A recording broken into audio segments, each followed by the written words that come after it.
Anyways, here we are. We are live. Welcome everybody to the collective session 69. All right. Woo! This is on what month is it? October 7th of Oh my 2022. God. It's on Why October are we 7th all of in a mood 2022. today?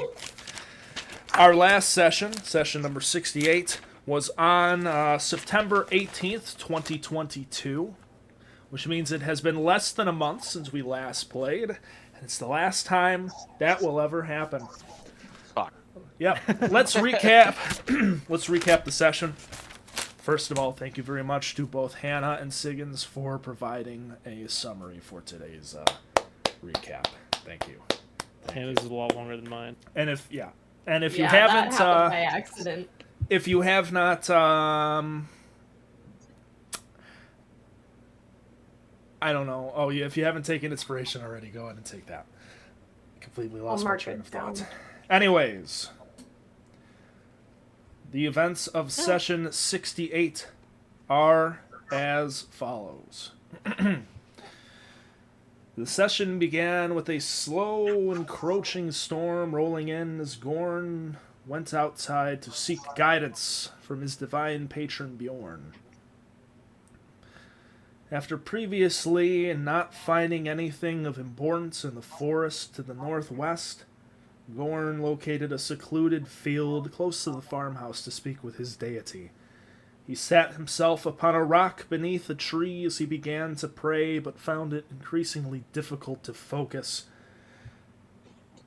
As he felt that he was reaching closer and closer to a connection, suddenly his concentration was broken as a jarring sound ripped him from his meditation, and a few acorns struck the rock nearby. Looking above him, he saw a raven in the tree that seemed to be the culprit, and when Gorn stood to leave, it cawed at him and flew away, drawing his attention to the multiple other ravens on higher branches that all seemed to be watching him. Defeated, Gorn returned to the farmhouse as night fell upon Magnolia. Meanwhile, as this occurred, DeLorean sat in his room in Robert's farmhouse, preparing to cast clairvoyance to try and view the fort full of elves and gather more information on their situation. Hey, Bulow, you're echoing a little bit from Brett. Could you mute while he's doing this? Sure. Thank you, Kaz. First, DeLorean was able to search inside one of the buildings, looking to be an infirmary of some sort, with bedrolls and cots all containing injured and sick elves. As he peered at their injuries, he noticed at first that they resembled burns, but upon further inspection, he realized that these wounds seemed more necrotic in nature. Before he was able to make any further deductions, however, he watched as Elian, Rosani's mother, entered into the building, clearly in the midst of ending a conversation with her companion, who had almost run Cedric through earlier that day. Unfortunately, DeLorean did not speak Elvish, despite appearing to be an elf, and was unable to determine the exact nature of their conversation. And he watched as the door was shut, and Elian spent the rest of her time watched by the spell, tending to the injured inside of the hut. DeLorean, in an attempt to follow after the elven man, chose another building to cast the spell upon to see what he was doing. He saw that the man had found himself in a makeshift bedroom of sorts, pacing around the room, obviously troubled by something, and glancing over to a nearby cloak upon the wall before the spell ended. And a fun note from Hannah here. Technically, Connor had to leave and go jumpstart his dad's car, but since at the end of the session we didn't really get back to it, it's kind of the only thing that makes sense to do. Change it if you want, Brett. I won't. And here we are. As the collective prepared for their rest, DeLorean, Roscoe, and Otis claimed the beds in the house, while Rosani, Flint, Keverl, and Gorn took their cots and bedrolls in the main room. While preparing to finally sleep after a stressful and confusing day, Gorn was distracted once more by a pull of strange psychological force, urging him towards the forest to the northwest, peering at it through an open window in the darkness, until Rosani noticed and called out to him. He tried to assure her that nothing was wrong, but as they laid down to rest, Rosani waited until Gorn's breathing finally evened out before stepping out of her bedroll to inspect the window herself. As she looked out at the hill and the forest beyond, she felt an invasion of her mind of some force, but she was able to shake it off. She drew the curtain shut, and seeing Gorn clearly distressed upon the ground in his bedroll, sat down by his head and attempted to enter his mindscape, as he had done in the past to her and many others. Not knowing exactly how he was able to do it, she gave up, frustrated after not being able to make a connection, but did attempt to calm his sleep by casting Calm Emotions. Gorn, not truly asleep, stopped Rosani from casting the spell, and informed his friend that, quote-unquote, she was watching the party, and that he wished to be able to deal with his psychological issues without the aid of magic to dull his mind. Accepting this, Rosani went back to her bedroll, and the two went to sleep. Until, of course, Gorn was awoken by a loud clap of thunder and a flash of lightning that momentarily lit the room. He laid there for a moment, his eyes shut and his heart beating, startled, before he began to hear the sound of the front door slowly opening and the rain pattering upon the ground outside. He opened his eyes and saw a dim light coming through the frame of the door and a quiet, muffled voice. Gorn looked to the rest of his companions, and seeing them all sound asleep, stood up, brandishing his maul, and slowly inched towards the open doorway. As he finally made it to the precipice of the doorway, he glimpsed outside and saw a young, small boy with terror in his old, wizened eyes. As he stood sobbing over the corpse of another boy, whimpering and crying. Lightning flashed and thunder clapped once more, and Gorn turned around to see 23 corpses, all clad in the similar ripped, tattered old armor and robes as the boy and his dead companion. Pools of blood soaking into the grass beneath them. The forest loomed dark and heavy over them.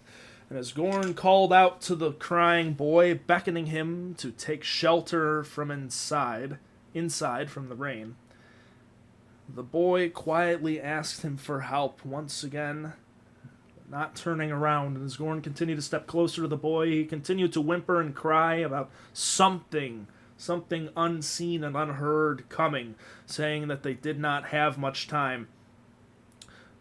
The boy quickly turned to Gorn and begged him for help, telling him that she's lying and that he isn't real. And at this moment, the lights began to dance around Gorn, reds, blues, yellows, greens, dancing almost imperceptible little flits of color. As a formless, dark, and purple mass began to emerge from the trees behind him. Watching the form made the dull ache on his breast begin to burn red hot, twisting into the pain akin of a hot iron, and the boy, along with the corpses, were suddenly grasped by pairs of large black tendrils and yanked towards the trees.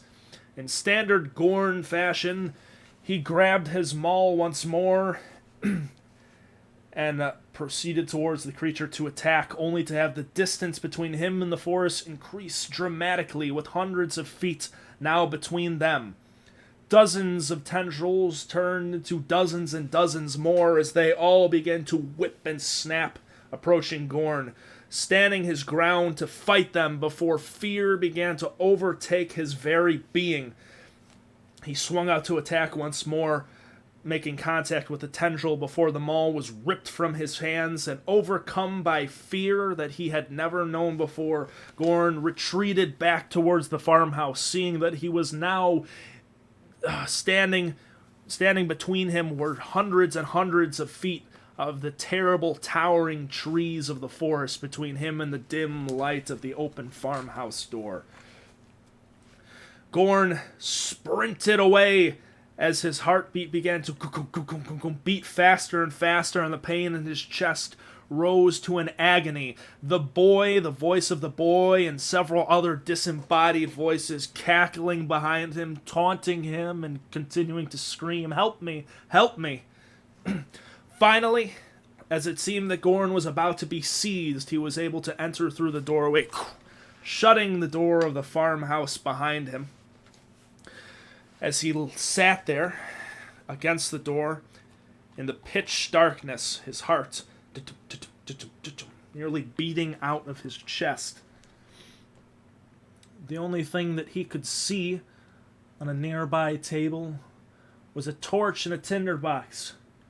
And as he lit the torch to be able to see inside the farmhouse once more, it was revealed to him that his companions lay dead, their bodies gruesomely, terribly ripped apart and violated in all manner of ways. Otis ripped apart into nothing but shrapnel and thrown into the walls and furniture. Rosani disemboweled, her lifeless body lying upon the ground, Roscoe having been strung up, his neck torn apart by razor-sharp lyre wire, and hanging from the ceiling. Terror overtook him once more as he looked and saw the culprit of this terrible, terrible deed, a grim, dark reflection of himself holding his very maul and covered in the blood of his companions.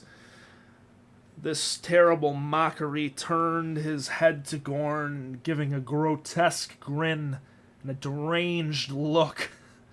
Began to laugh once more before Gorn shot out of bed, back into reality, the heat on his breast hotter than ever, his heart beating out of his chest. As he looked towards the window and seeing the curtains drawn, the figure that had been pursuing him, the same one that had potentially taken his arm, standing outside on the window looking at him as the flits of color danced madly around him. He screamed, shooting up out of bed and grabbing his maul as quickly as the lightning outside and the storm shattered the window, waking the rest of the party. Rosani immediately approached Gorn and attempted to cast calm emotions upon him once more to suppress the fear gripping Gorn's mind, causing his vision to clear and his grip on reality to be tightened once more. Gorn, upon seeing that there was, in fact, no real figure in the window, crumpled to the ground, sobbing, and as Rosani attempted to move him to a chair, he shook her off and stood himself up to walk himself over. At Rosani's prodding, Gorn attempted to explain what had been happening to him the past few days, how he had been plagued by Sensela after his experience in the forest. He explained to them that she was in his head, talking to him, and that it had happened before. Amused and worried, questioning if This is what Norbit had felt as well before his turning. The group fell into silence as Gorn put his head into his hands before Delorian stood up to hopefully continue to calm the party, getting everyone water to calm their nerves. The party struggled to come up with an idea to help Gorn, any sort of plan to combat this evil that had been plaguing him, before a knock on the door startled them all. Rosani approached the front door to open it, finding her mother Elian's companion elf standing outside their farmhouse, donned in a large traveling cloak. Her mom and the companion, or just the companion? Just the companion. Okay, thank you. The man introduced himself as Avarel and explained that he had come to relay information to the party regarding the diplomatic relations between the elves in the fort and the humans of Magnolia. He explains that the elves, especially Rosani's mother, were fearful of the party's attempts to bring a diplomatic end to the conflict as a false flag to lure out the elves from the fort and to stage a surprise attack to slaughter the refugees one and all. Unfortunately, this was something that Elian and many of the other refugees had experienced before in the forest by the hands of the Dominion, and that they were hesitant to fall for this same trick twice. Averell continued to explain and to talk about the war between the humans and the orcs in the south in the present tense, before being informed by the party that, in fact, the human-orcish wars had been over for 5 years. Incredulous to hear this, Averell explained how exactly information was passed in the Dominion, in the forest, how there were, in fact, no written records, and that it was all through oral tradition that the history and knowledge of the outside world that the elves possessed were passed. Many of his fears of a human attack upon his people had stemmed from this outdated information, and he continued to ask questions regarding what had occurred.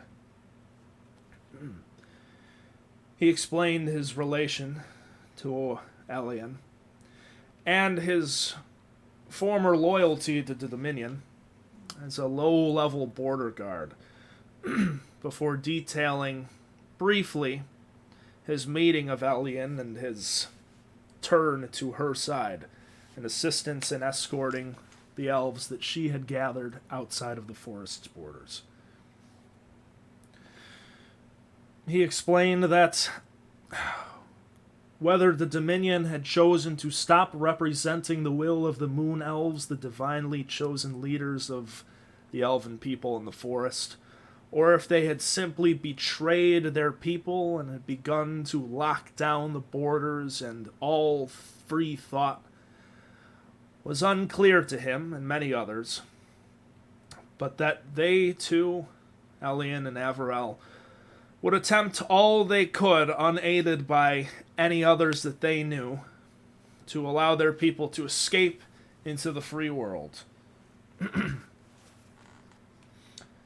Finally, after more discussion on what the elves did and did not know and their history with humanity, the discussion turned to the talk of some mysterious mage who had attacked the elves weeks ago in the night at the fort when they had first entered it. This man, clad in the colors of humanity, was a tall, dark-haired man with a deeply scarred face. Gorn immediately recognized this description as the same mage that he had seen in his visions, and a great wave of relief washed over him as he finally was given some proof, some evidence that everything he had experienced was not merely fiction, but was somehow grounded in some sort of reality. The mage had attacked the elves many weeks ago, and bearing the war colors and tabards of humanity, it was assumed by the elves that he was sent by the lords of Magnolia to dispatch them. He learned, of course, that this was not the case, and that Gorn too had been seeing visions of him. The two briefly discussed at the impending fate of this man, should they happen to finally meet him. And Averell, after gathering a wealth of information from the party, explained that while he could not directly assist them in negotiations for fear of being branded a traitor, a double agent, or otherwise being discovered that he had escaped into the night to speak with the party, did promise them that he would attempt to persuade the elves to at the very least engage in diplomatic negotiations with the group. He bid a farewell to everyone and attempted briefly to explain to Rosani that, well, something he could not quite explain in his own words to describe the relationship between Rosani and her, as of late, estranged mother. And as the storm began to lessen outside, he donned his cloak once more, stepped out into the night, and presumably returned to the fort with his newly found information, leaving the rest of the party to collect themselves once more and to finally continue their rest into the next morning. Those are the events of session 68. Are there any questions, comments, concerns, otherwise, before we begin session 69? Okay. Can you just briefly, can you break down, okay, so Sincela was going after Bulow, or after Gorn, and this mage is a henchman of Sincela? It's not Meatmancer, so, and we don't know his name, correct? Or did you say his name? You do not know his name. You barely know his identity. Gorn identified him as a tempest, a bad guy, a member of a group of old sorcerers in service of humanity, but the information you all possess on them is very, very sparse at best. And so you really know very little about this guy. As far as if he is a henchman of Sincela, that is the... You've not been told any of this directly, none of you, but this is the implication. Okay. Well, he took Gorn's arm, too, correct? Same guy. He did. well, But then He took his arm. you guys don't remember that. yeah, it was more Only like I remember that. a dream, pretty much. Did it actually happen and we just don't remember it, or was it more just in Gorn's head? Great question. That part I'm confused about. He didn't actually lose his arm? No. He still has both arms. No, yeah. Technically, it got returned by Bjorn in his head space. I'm just a little bit. It's Yes. confusing. All of those events are... Hannah, I will just say that's a very good question for you to ask. And you can ponder the answer to that question. Great. But Mitchell, for your sake, you guys rode through the forest down to Magnolia with no incident. You were attacked by no one. Gorn lost 0 arms, but seemed greatly perturbed by something that he explained to you all as you were, I think, as Otis and Cedric were attacking a worm under a rock. I remember the worm. I remember the worm rock, yeah. I am glad you remember the worm. It was a very memorable moment. Well, it was off the wall. So we need to kind of diagnose Gorn there, or someone needs to ponder some time and figure out what happened exactly. Because so then we don't have those direct memories of us fighting and everything there. So that okay. No. Okay. All right. So I just want to make sure I'm good canon there. Okay. So that we need to take care of the diplomatic stuff first, and then hopefully we're gonna go find the magic guy, and the big bad magic guy. And yeah. Okay. I feel like I'm good on what we need to get done. Fantastic. And where exactly are we right now? We're at the house. I'm the farmhouse. Yes. Okay. Any other questions before we begin? I don't think so. Who here likes black licorice? Oh. Nope. I do. Nope. You look continues Absolutely to- not. Well, It's his topic. disgusting. Jaeger, My baby. fucking man, I love Brett. Jaeger. Hey, This shit's Hannah, is that a great. cloak? Is that a cloak brand sweater? It is. It sure is. I've been wanting to buy their like fucking like hood so good. cloak. Like Oh straight up yeah, just like the hood. actual cloak. It's it sells out like immediately. I know. They had an I- Elden Ring one that looked so cool, and I was so sad I didn't get it. Yeah. All right. I got this one so long Brett, the other ago. thing is, so then Gorn did just have like a mental health crisis moment in front of us, and we had that moment. Yeah. Yes. He's had a few of those at this point. Yeah. This was the biggest one though. He broke a window. Thanks for brushing it under the rug, guys. I really appreciate your friendship here. What do you I wasn't expect paying us to attention. do? You don't explain anything. Yeah, Yeah, you just you're kind really of not talking act to us. up. You- and All then right. don't say Stop anything. flipping the pieces. All right. Any other questions All right. before we begin? No, When I are don't we? think so. Are we starting When like are we beginning? directly? Yeah. Are we starting directly after when he left, or are we like We took a long doing rest. next morning? Yes, great question. You guys have since taken a long rest. Let's begin the session, shall we? Mm-hmm. This is session 69 Let's go. Damn on 'em. on October 7th, 2022. After the events of the previous session, you have all been left shaken. Gorn, most of all. Where's Barker? Like Barker or something. He's supposed to I be just on. realized that. I just Oh, realized no. Barker wasn't here. I just just totally died. realized he He wasn't said here. he'd join when he can. He Well, weren't we texted- supposed to start the session at like 34 minutes ago? 35 Yes. minutes ago? Yes, we were. All right. He said he'll be on in 30 minutes. He just texted me. Anyways, Oh no. Well, I won't see Barker. as of Oh, the previous no. session, you guys have all been left shaken, not stirred.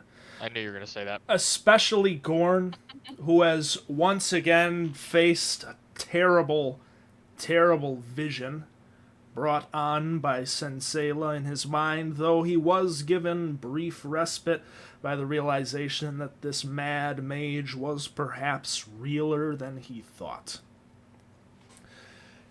After the event and the long discussion with Rosani's mother's companion, Averell, you all retire once more into a hesitant, light rest. But eventually, as all of the thoughts swirl in your minds as to the events previous, current, and future, you're all able to fall into a tumultuous sleep as the soft rain outside begins to slow and slow before you Will all I drift rust? off. Do I rust in rain? Yeah, well, you were rusty before, so it's possible. Well, now I'm de-rusted. Yeah, you're gonna have to get some grease. Now. Someone's gonna have to get my hard to reach. Some Rust-Oleum. Yeah, someone's gonna have to oil me up. You guys have to grease Otis now, unfortunately. Oh god. Every It's morning. just like super slippery. He's impossible to grab in any combat sense. Oh, Now, wow. Terrible does the idea. Can we leverage grease, that? will the grease spell grease Otis? Potentially. It's perfectly safe because we know and it's not not flammable. We know flammable. it's not flammable. Truth. so It's perfectly safe. It's that'd not be an great. animal fat. It's something else entirely. It's Mystery vegetable lube. oil. It's Astroglide. Wow, Ugh. that's horrible. It's actually AstroTurf after it rains. It's super slippery. Oh. Oh no. Everyone's earwax from the collective bowl together. All right, everyone. I had to take too far. I'm sorry. Man, It is 769 now- is really popping off. It is now the morning of Monday, May 28th, 1001. And one by one, you all rise awake I'm standing. in the cool, quiet, creaky farmhouse Ugh. owned We by the actually gave farmer you a- Robert. We gave you a bed. We Oh. gave Otis a bed. Otis does have a bed to stand on. It does. Yeah, he Standing just on the stands bed. on it. Okay. Yeah, he stands on it. He's getting there. He's upgraded from chairs to beds. You all wake up in the morning. The farmhouse is quiet, cool, a little creaky, but it has kept you mostly dry, despite the broken window. Gorn, you rise first before all, and you open your eyes. You open your eyes and glance around. You see that not much has changed in the farmhouse. Everyone is beginning to stir. The window is broken, and the wind has kind of whipped open the curtains. And you see that there is a large crow that has sort of perched itself upon the windowsill. You see it is idly poking its head around inside, curious to this new environment. All right, that was my last one. Is there any improvised weapons near me? You have your maul. Perhaps you could pull up a Try it again. floorboard. Can I slip my a dagger from my boot and throw it at the crow? Absolutely. Go ahead and roll for an attack. Oh yeah, baby, here we go. Big throwing knives guy, Gorn. Unfortunately, I have Playing a Warzone out here? trackpad. So Oh, Ooh. let's see this roll. You fucking pleb. That's pretty What good. happened to big boy job now? That's a nat 22? Oh my good Is it lord. at 20? Wow. Yay! You Bad. bastard. Let's go. That's a 30. He throws it and performs open heart surgery on the crow from a range. Wow. Cut. Okay. Gorn. Quietly, you begin under your bedroll to procure a dagger out. And you watch as the crow begins to. Before you, boom, quickly emerge from your bedroll, sending the dagger through the air straight towards the crow. It impacts it right in its center of mass with a loud and tries to flap away for a moment before it tumbles out of the farmhouse, presumably Please do. dead. Highway again. You hear several flaps of wings outside the window, There's a lot of them. They're not real. and you catch a glimpse of a few as they begin to fly off into the distance. In before I forget, I'm eventually gonna get my dagger from the corpse of the crow Okay. whenever it is most convenient to do so. Okay. Sounds good. The rest of you are all awake inside the farmhouse. It is as I described it. Nothing of any real consequences happening. Those of you that can see outside the windows, you notice that the morning of Monday, May 28th, it is, Ramshackle, the morning of May 28th is a rather foggy morning. You can see out the windows maybe a distance of 20, 30 feet from where you stand. And it is cool. Despite being inside, the draft from the large open window has ushered in a breeze of cool late spring air.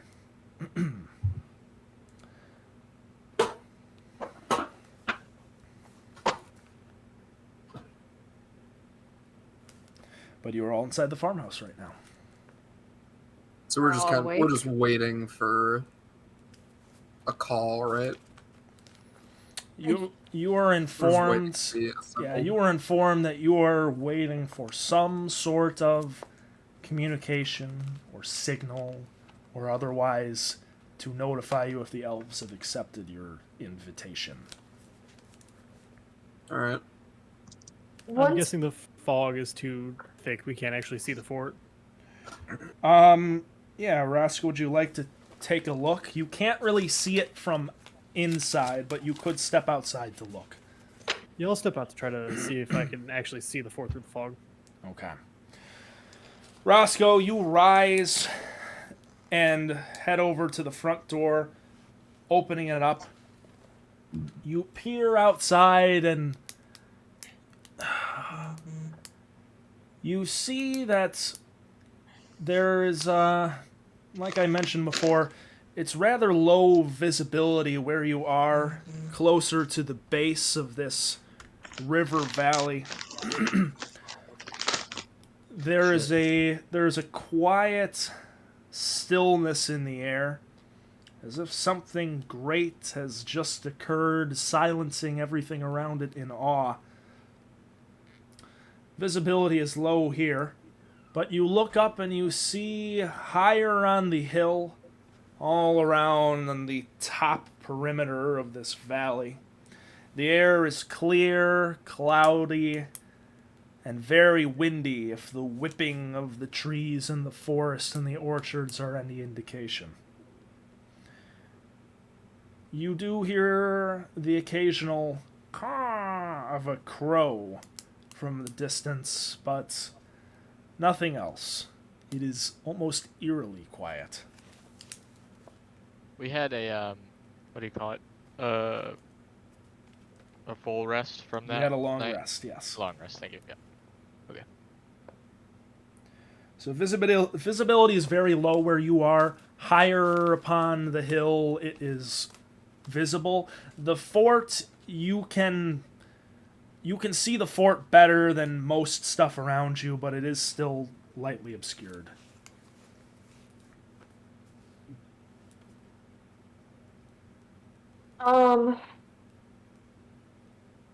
I'm going to sit on the floor. I think I'm still on the floor from when I woke up, but and I'm going to ritual cast commune. Okay. What's the casting time on that? Well, with ritual it'll be 11 minutes. 11 minutes. Okay. Or no, sorry. It'll be 10 minutes because then no, never mind. 11. 10 plus I the keep- casting time. Yeah, I keep reading the wrong things. That's No fine. problem. Okay. You all watch as you begin to go about your morning, everyone. That that Rosani has sat herself upon the ground and pulling out a few sticks of incense and a vial of, well, I guess you don't need the material components because they don't have cost. But I do have a shit ton of incense, so I will be using it. Alright. You watch as Rosani methodically places measured sticks of incense around her. She places herself upon the ground and, taking her holy symbol in front of her, begins one by one to light the sticks. The musk, the strong, fiery scent of the incense begins to mix with the cool spring air within the farmhouse. And you all watch as Rosani, you close your eyes, and any loose elements of your clothing begin to whip and flutter as you concentrate divine energy into your very being to commune with Arabella. Yeah. So, I have my 3 questions written down. Do you just want me to say all of them outright and you can tell me the answers? I believe it's a yes or no I will. question. We can do that. It's a minute casting time, but seeing as you have them all prepared, we will assume you can say them all in or you have a minute to do it. I'm gonna assume you can do it in a minute. Yeah. So go ahead and ask them one at a time, and you'll receive answers. Rosani, you sit yourself on the ground and focus. You've never done something like this before, at least not intentionally. Yeah. Your last communion, dare you say it, as it was something much grander than that, with Arabella, was very much against your will and detrimental to your health, both physically and psychologically. Didn't I almost die? Yes. And in fact, all of you, so DeLorean, Roscoe, and Gorn, who were with Rosani at the time, you watch as she begins this ritual, and her face begins to, with her closed eyes, begins to flutter and shift, akin to how you saw her once before, moments before she went nearly comatose during her communion with Arabella upon Lofi's hideout in the far northern ocean. Rosani commanding focus like never before, and with a greater grasp of divine power than you once possessed those many months ago, you look deep within yourself and into the aether beyond, and eventually, like the turning of a switch or the pull of a lever, you feel a deep serenity, calm, and a sense of knowledge wash over you. You have established connection with your deity, and you may ask 3 questions. What is your first question? My first question is there a way to cleanse Gorn from Senseila's influence? All right.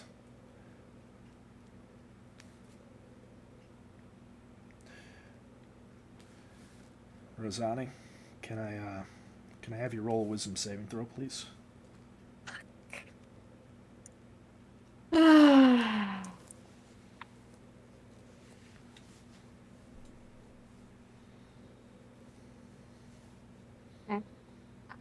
Probably good. Wisdom. What was it? 25? 25. All right.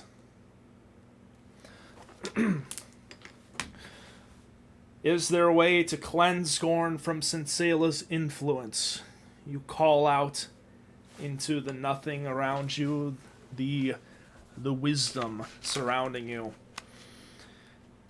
And as the words echo soundlessly within the space you've occupied in your minds, you feel for just a moment a strange a distortion, something not quite right. And you hear 2 voices simultaneously. Their words, yes and no. Both spoken in the voice, the familiar voice of Arabella,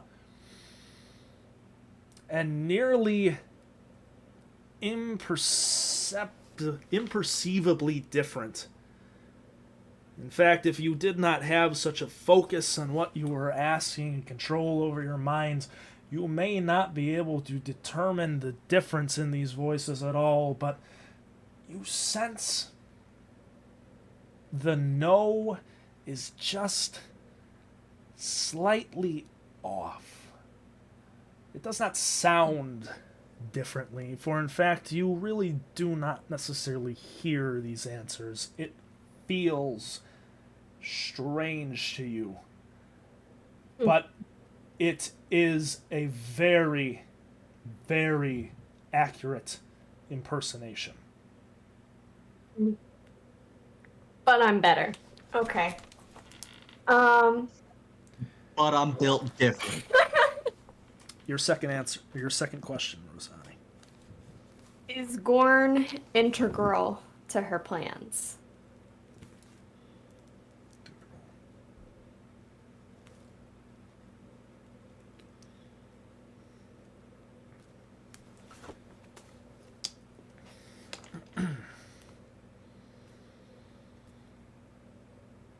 You send out the second question into the aether. And once more, you receive two answers. Again, spoken in the same voice with the same quality, but imperceivably different. One voice, once again, states yes. And then, as does the other. They both say yes. Interesting.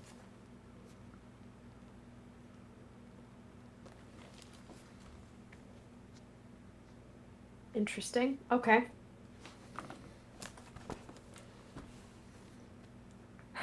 Ready for my last question? Go ahead, please. Where do babies come How from? big is Calhoun's? No, wait. Sorry. You don't really need to ask, like, God. You just, like, How big is Calhoun's chin? You just ask God himself. There's probably no standard measurements in this society. You know what? It's all like a Hamlet Does- by Hamlet basis, right? Does the human kingdom use metric? it's about Who's a, really being accurate? it's a broadsword. Are they, All right. you know, Few hands, spans Anyway, Yeah, go ahead, Rosanna. Your third question. Sorry. is Is- he...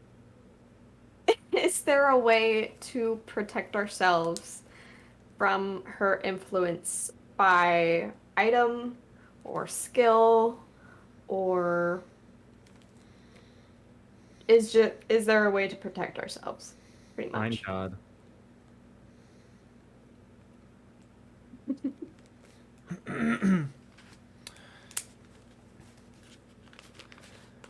A single voice this time. Not forever.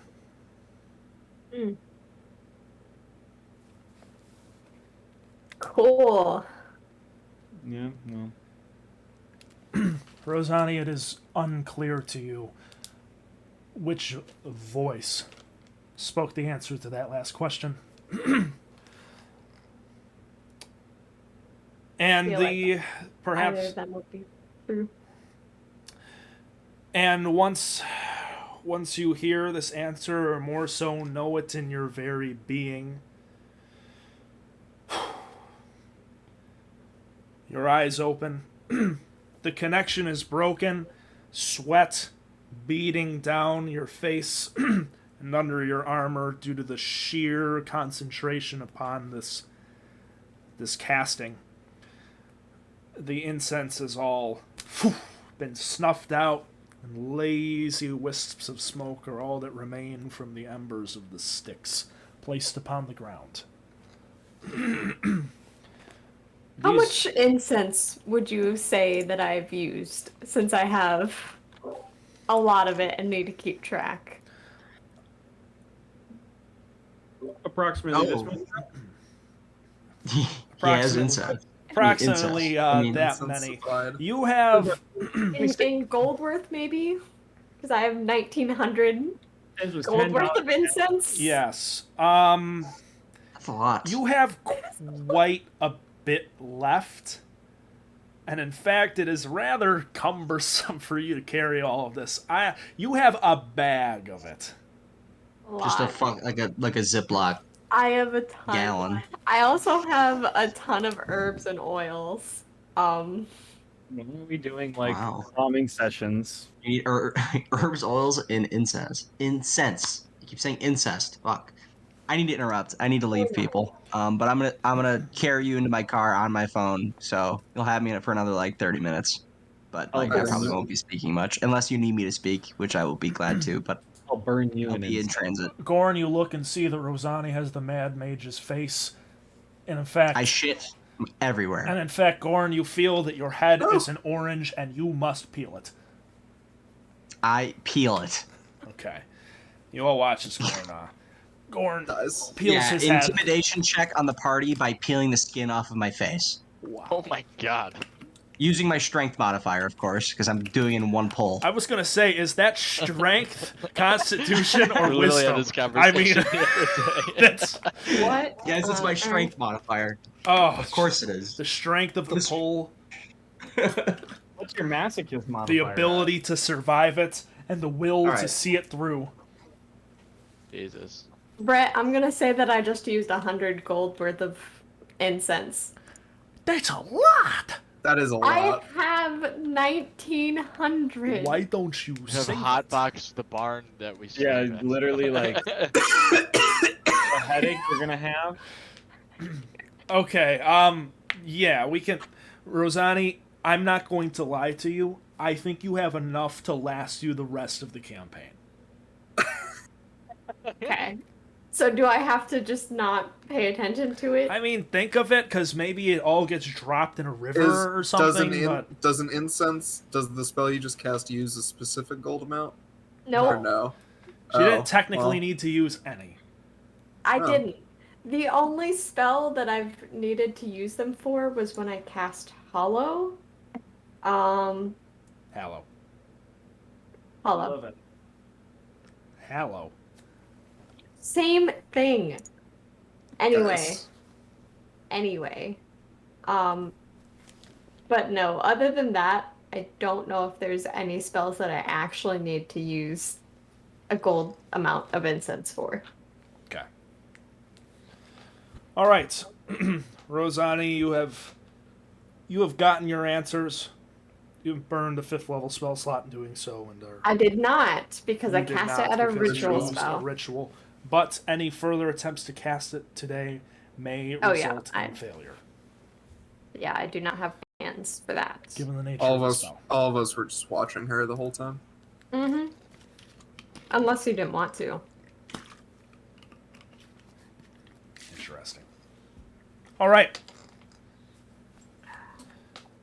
The rest of you, is there anything of any note that you were engaging in this morning before receiving whatever signal it is you are meant to?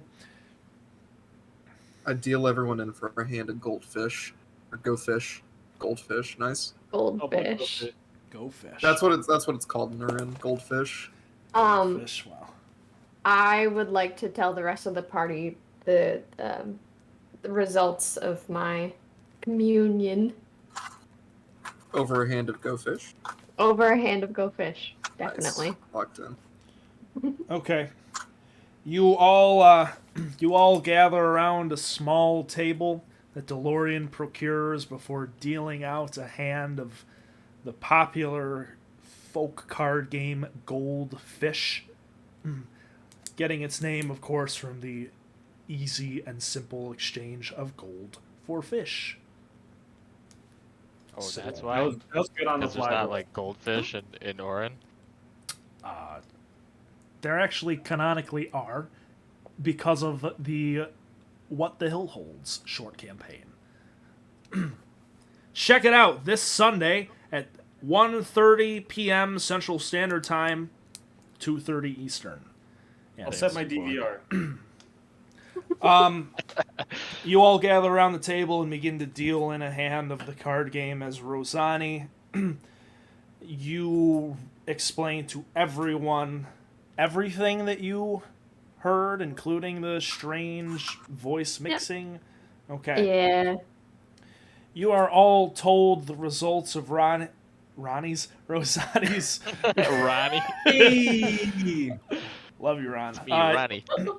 You are all informed of the results of Rosani's communion with Arabella and the strange, almost invasion of the communion and sometimes contrary answers given.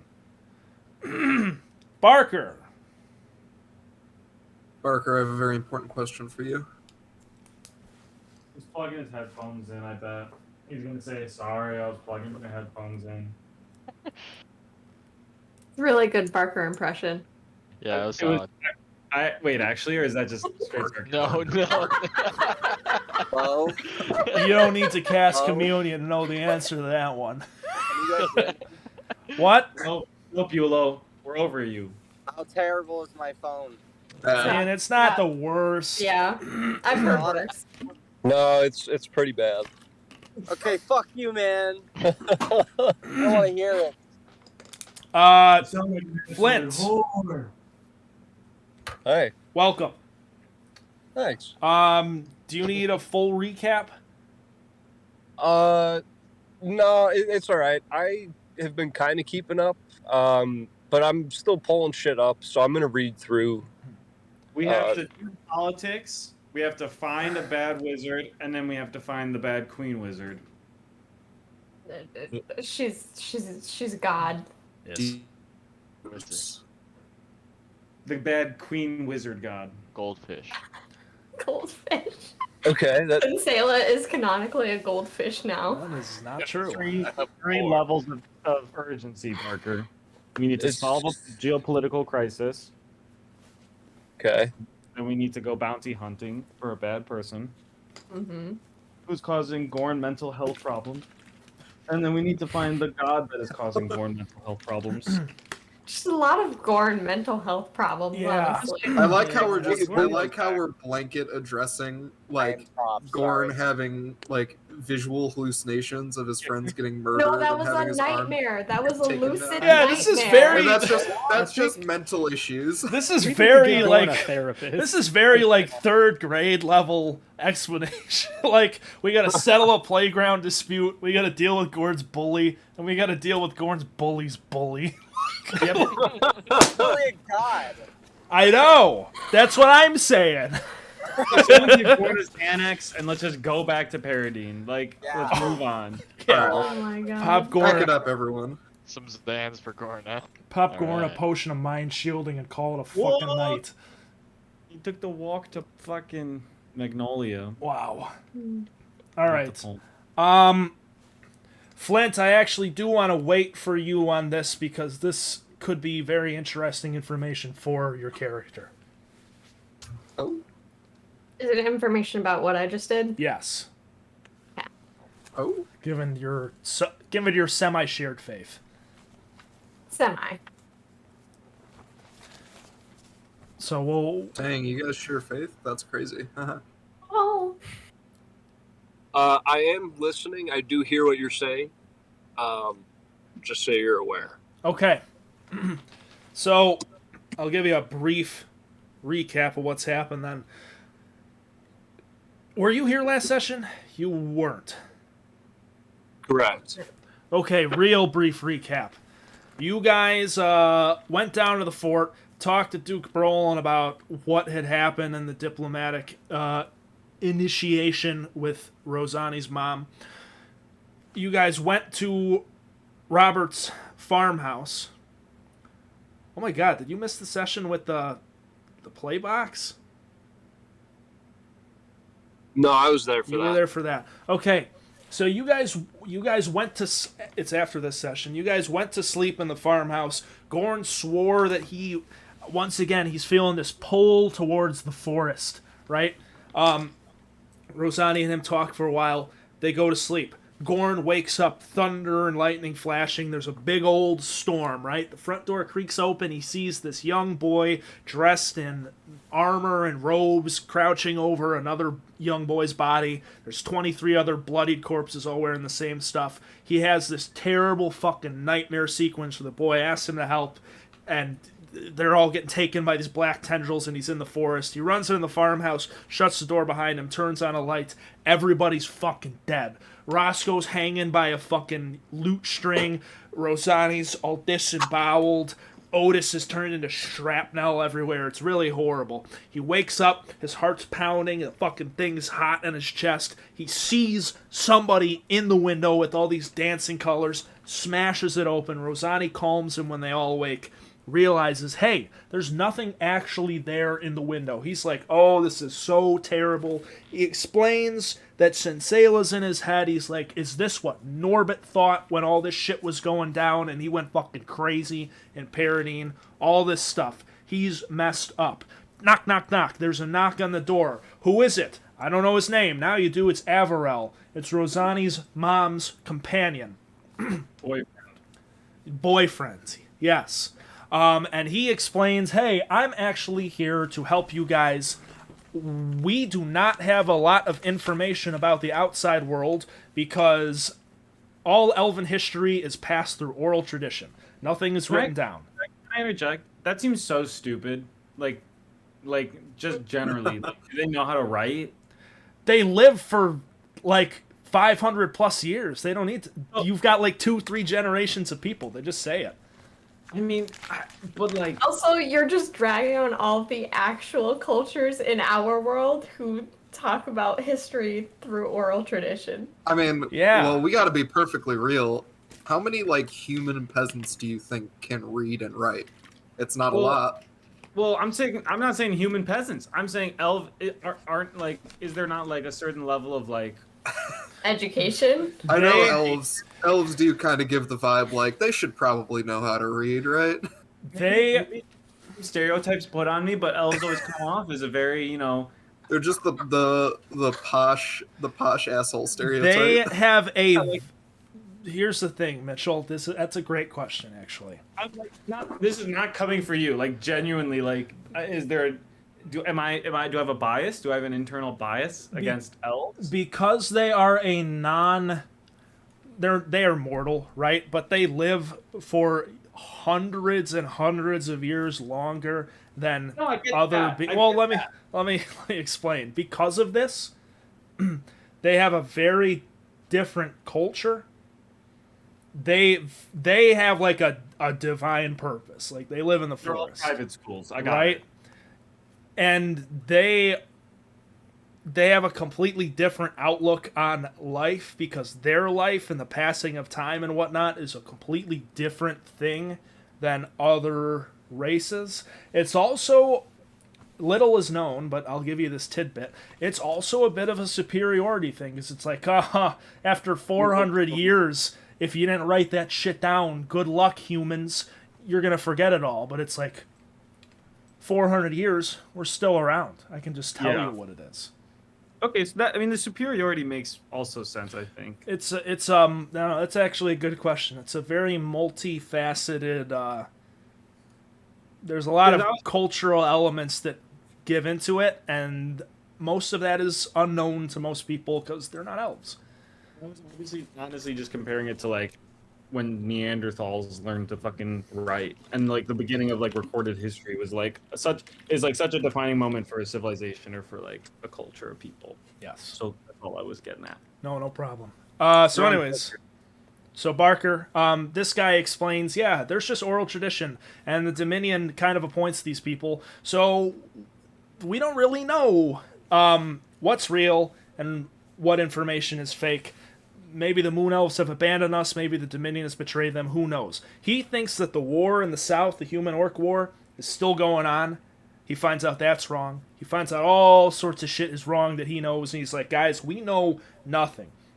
He tells the party, hey, a few weeks ago when we first entered the fort, we were attacked by this mage. Guess who the mage is? It's the exact same description as this fucking crazy, fake, not real guy that Gorn has been seeing in his visions. And Gorn's like, oh, thank Christ, praise Bjorn, and everybody else. This guy might actually be real. They continue to discuss. Averell tells him, hey, listen, I can't directly help you in negotiations because then they'll know that I came here and they might think I'm a traitor or that I snuck out to give them you guys information about them or all sorts of shit. They can't know I was here, but I'll do my best, right? He tells Rosani in a weird way, hey, your mom loves you, and then leaves. Follow so far? Yes. Okay. Here's where it gets crazy. Not really. You guys go to sleep. You take a long rest. It's Monday, May 28th, 1001. It's foggy because it rained last night a lot. And you're in a low area. Gorn throws a knife at a crow that's perched on the fucking broken windowsill because the window's broken now. You broke this guy's fucking window in his house that he let you in. He never met you before. Pretty rude. Rosani. Wait, I'm gonna I'm not gonna be able to do this because I'm gonna be leaving in like 10 minutes. But I'll give him some gold from my purse. I'll give him like 5 gold pieces or something to replace the window. Okay, that's fine. I mean, I'll leave it like underneath the windowsill. if we have enough time before the one guy comes to get us, I can just use mending on the windowsill, I think. And just like slowly Oh, nice. fix the glass. Rebuild it. Like he's got to pick up his own pieces right now mentally. I think physically it would be a good, you know. It would No, be it's okay. symbolic. I could pay for it. It's fine. Well, right now, I mean, it's not really a big deal. I mean, you can if you want, man. I mean, who knows? You just turn into fucking. I pressed 5 gold coins into his palm. Take it. He's not there, but I understand. Well, you started fucking saying in his voice, so assume. No. Okay. Fucker. Anyways, we're losing cohesion here, folks. Let's center back in. So, anyways, Barker, the events of today's session, Gorn threw a knife at a crow perched on the windowsill and fucking center masked the sucker. It was a crit. Rosani just cast Commune to speak with Arabella. She asked her 3 questions and realized while asking her that there was a strange second presence in the formless aether in which she had connected with her deity, giving answers in a almost completely identical voice as Arabella's, with a slight, very slight difference. A fantastic impression. The 3 questions were as follows. 1. Is there a way to cleanse Gorn from Senseila's influence? Answer 1 is yes. Answer 2 is no.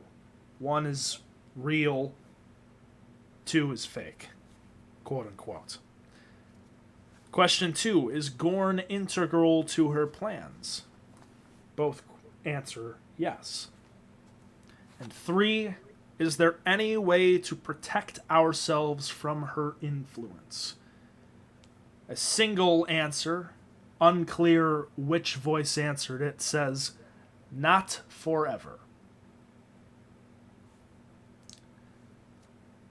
Rosani has just informed the rest of you of this while you have gathered around a table to begin to play a simple card game, Goldfish. And now we're current. Do you have any questions, Barker?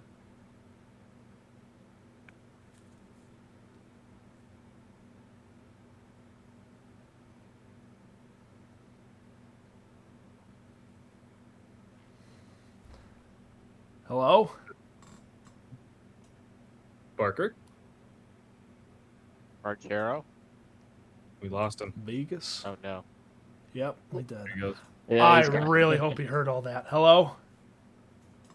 Hello? Hi. Okay, yeah, I did hear all of that. Pretty good. Praise be. I was going to say, the only question I had was, we're not sure which deity gave which answer. Not necessarily the names.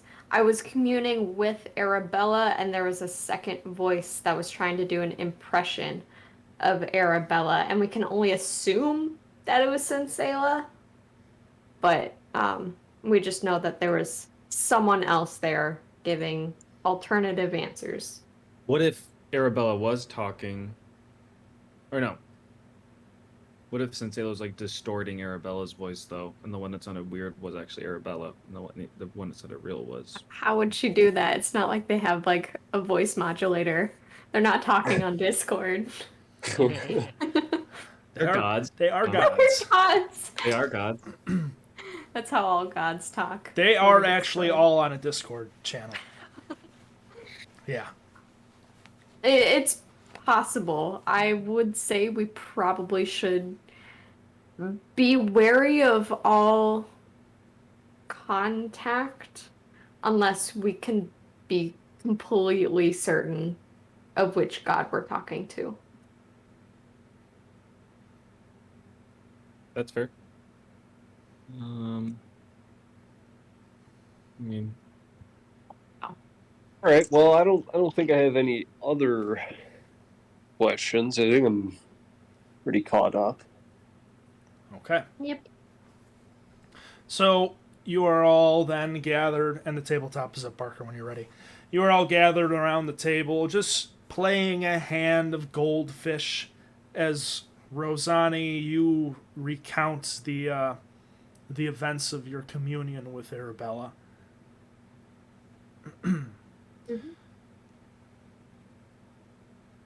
You all sit there quietly, processing the information that you've been given. Before you hear a quick, quiet tick, tick, tick, tick upon the door. I'll get the door. Okay, Otis, you stand up Yep. and methodically open up the door. You see standing before you in the fog is Robert, the owner of the farmhouse, the human man who graciously allowed you into his home. Ah, yes, welcome, Robert, to your home. Oh, good morning. Sorry, I didn't mean to. I didn't mean to interrupt anything you were doing. My boy Patrick, he left a few of his belongings around here. I was just gonna grab them and bring them over to where we're staying. Sure. Thank you, miss. Thank you. Bless you. I mean, it is your house, so Yeah. Oh, feel free, I guess. Oh, you're right. He walks in and immediately sees the broken window. His face. What? Yeah. Sorry about that. And I sit up from my chair and I go over and hold out some coins to him. Oh, sorry.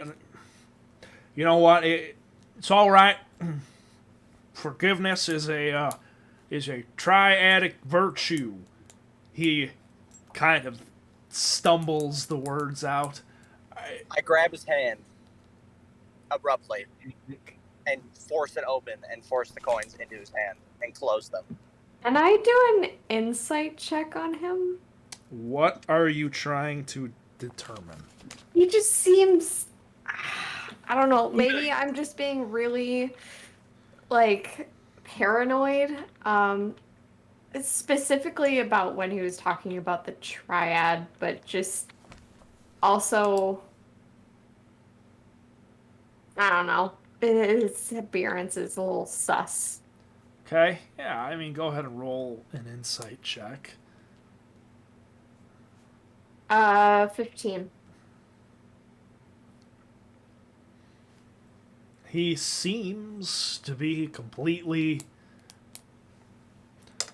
the same as when you first saw him. He's not a particularly educated fellow. Perhaps those words are just too big for him. Who knows? What an awful insult into this. He was a little too big. Well, I thank you, sir. Thank you. But really, it's no trouble at all. I'm just gonna step in there and grab some of his things. He fishes around for a singular buttoned pocket on his old kind of stained tunic. Places the jangly coins into them, buttons it up, and then you watch as he opens the door to the to his son's bedroom and enters in. You hear him clamoring around with a few things. As you hear him clamoring around, he's like, "You know, it's mighty kind of you folks to, talk to them elves up there on the fort for you. I told you yesterday. I'll tell you again. It's a great. He looks around at you and smiles. It's a great thing. It's a great thing you're doing for us people here. I appreciate it. Thank you so much. I do hope you can make them find some sense in themselves, and we can reach one of them. Hey, I hate to interrupt. I gotta go. I'll see you guys later. All right, bye, Gordon. Peace. One of them are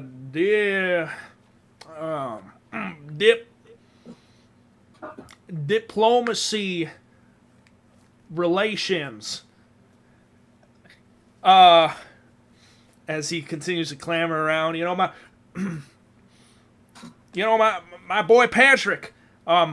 He says as he pulls out an old wooden toy sword. Oh, there it is.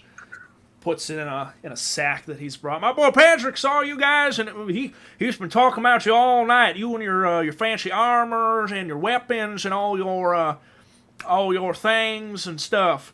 And man, if you get some time, I know you. Praise be, you're busy people. I understand. If you're not, too busy sometime, maybe you can, show him some things, like don't let him touch him. Boy's feisty. he's smacked me a few times with that, he shows he's got a few long, welts and bruises in the shape of a wooden toy sword on his forearm. He's got me good a few times while we've been play wrestling. That boy's getting too big for his britches, for his age. Oh, great boy, though. Great boy. Don't worry about it. Maybe you make his heart. You make his day, make his whole year if you were to maybe, talk, talk about your journeys and stuff. I'm sure you guys do all sorts like traveling and stuff. He just kind of continues to ramble head to mouth quickly. Nodding in agreement, just like Yeah. we're all just like we're just like letting it. Yeah, sure. Yeah, I'm sure we could find some time to talk to both of your boys. We certainly have stories we can share. Oh, Might have to make it a bit more. Maybe not all of the Age-appropriate. maybe not all of the stories. Not all of them, but we have plenty to share. Oh, no, I understand that my father, Triad, bless him up there, he fought in the war and he brought back terrible stories. I understand there's some bad things that happen out there, but you good folks are taking care of it, right? We're doing our best What? to do good in the world. That's good. Well, the Triad has clearly sent you here to our humble city for a reason, and we thank you all. And yes, it'd be great for you to see my see my boys. Yeah, Patrick's gonna be right excited.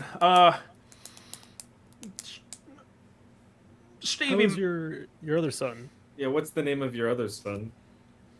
he looks over at you, Roscoe. Oh, you mean Stevie? Oh, he's well, he's a bit of a different boy. How so? Well, oh hell, you seem like good sort of folk. He's well, Stevie ain't had he grows somber for a moment and pauses before he continues to speak. Stevie's mother passed during childbirth, and I hope to keep it from him, but his older brother, as soon as they could both speak and understand them words, well, kind of let slip what happened. Well, that boy ain't been quite right since.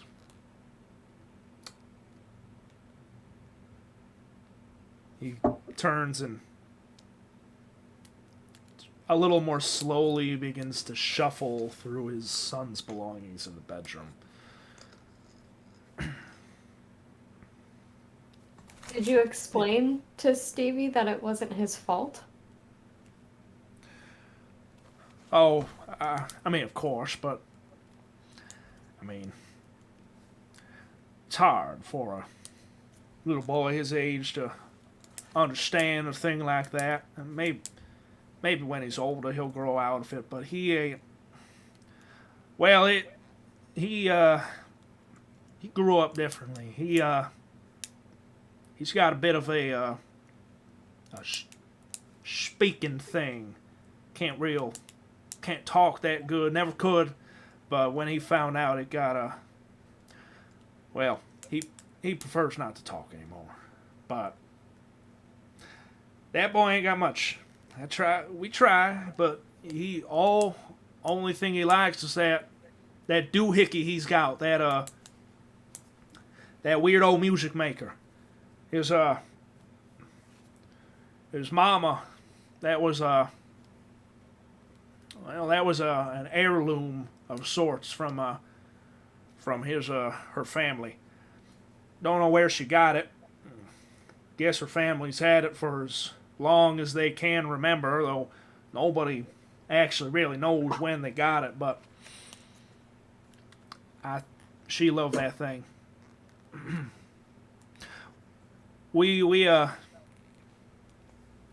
He gestures out towards the window.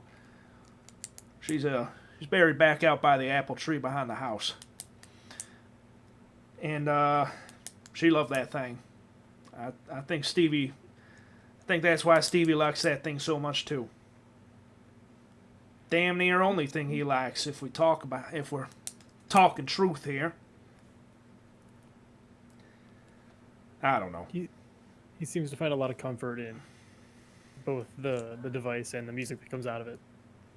Oh, you're right about that. That boy will stay up till from sunset to sunrise and back again listening to that there thing.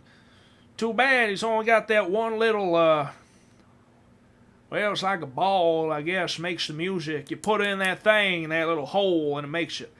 I don't know how it works. Some little piece of magic, I guess. Nobody brought it to church one day. Nobody could really tell me. Said they weren't familiar with it.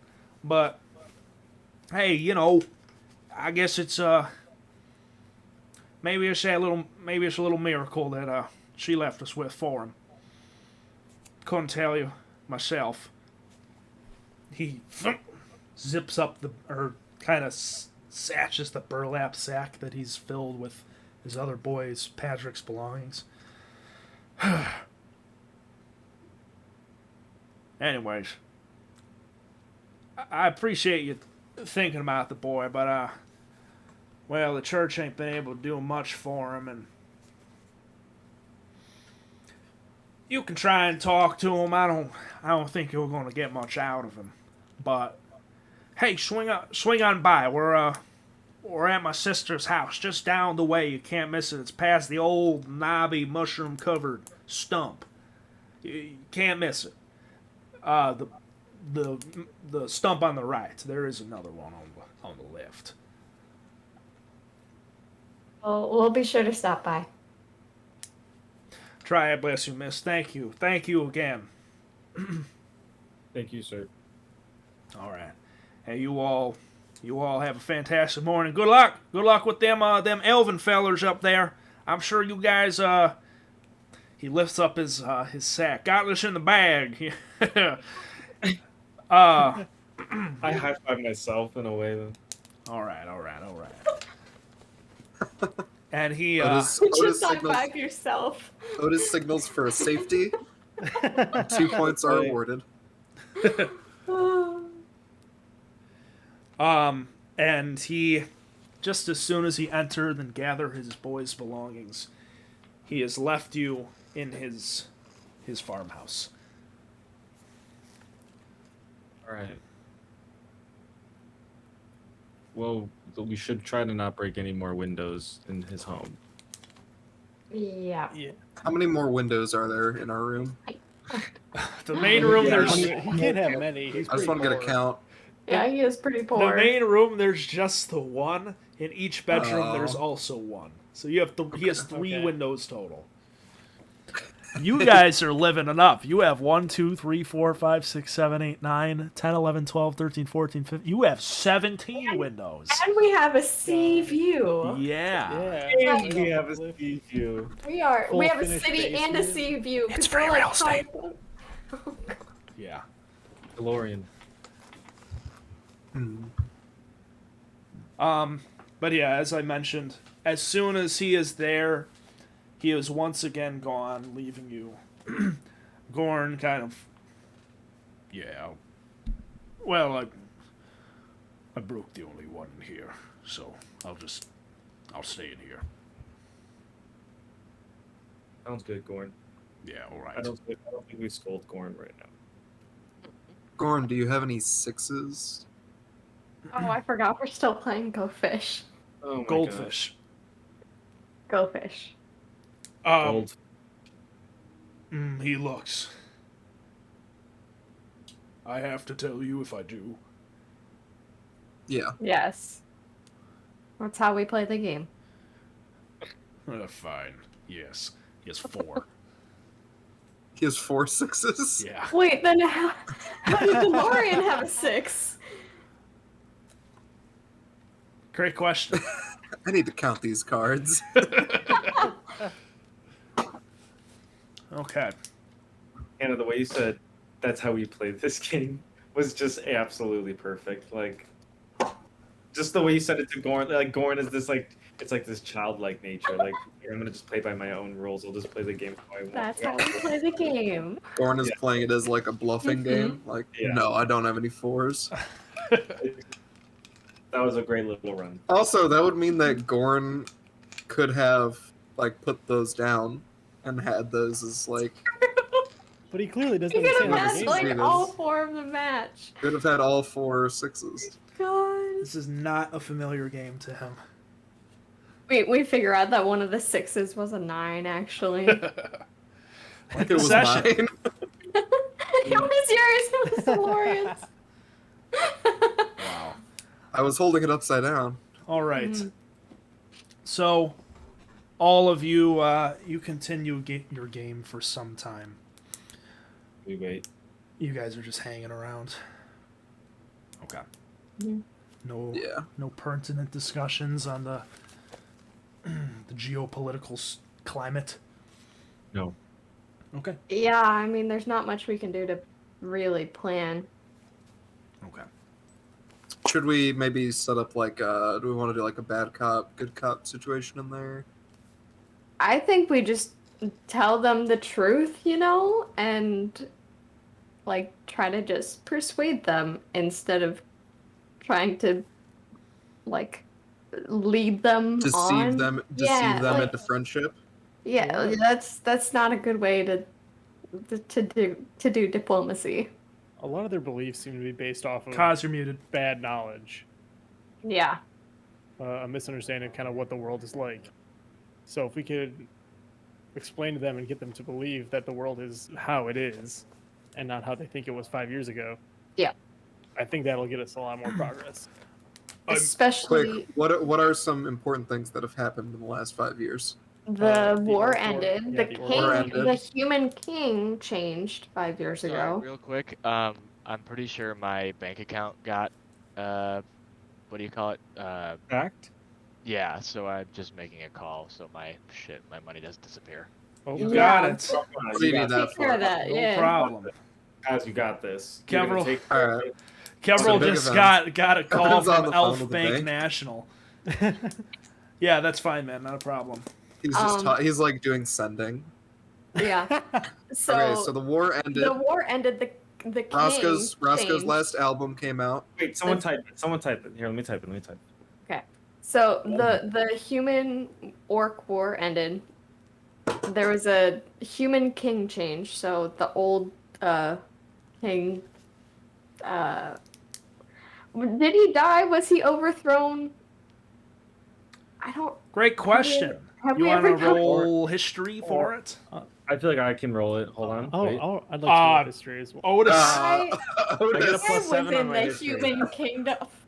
I get a plus 7. Well, Otis, you have about as much background as the elves do, though. can we say off screen he was just learning and reading and consuming? Otis, books? go ahead and Fucking roll Orange history, internet? man. Why not? Does Otis know how to read Ornets, yeah. books? Otis can read. All right. Otis All is right. connected I to the rolled a cloud this whole time. 16. Anyone Oh, who my. has lived in Oh. the culture for a time, and Otis can roll. So, I got a- I Badger, got a- go ahead. Unnatural 20. I'm gonna roll. So everyone but Kevril. Yeah. 10. And Flint. And Gorn. Okay, but Brett, I'm trying to just fill in the gaps for like names of people that like when Hannah was like, "Who's the king that died?" Like, or how did the king? Like I know that old king was like, he had a like a nickname that was like the Terrible or something. So, let's get back to that. What do we all roll? I rolled a 18. 23. 12, 20, not at the same time. Mitchell? 23. Okay. Siggins? 18. 18. DeLorean? 10. Okay. Siggins, Roscoe, and actually Otis. Mm-hmm. Siggins, I'll describe to you first, Roscoe. All right. Roscoe, you've been around the block for some time. And you know that humanity has gone over the course of the war through a few kings. Quite a few. You, of course, remember old King Ruprecht the Bludgeoner. That's what I was thinking of. Though he is not particularly recent. You know that the last king, the father of the current king, King Gossard Stonegate, was killed in battle in the south, leaving his son to assume the throne near the end of the Human Orcish War.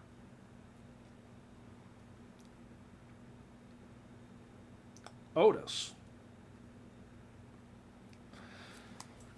You hear these questions as well. And Say the second king. Can you say the second king's name again? I'm sorry. That died in the south. Oh, the one that died in the south? Yes.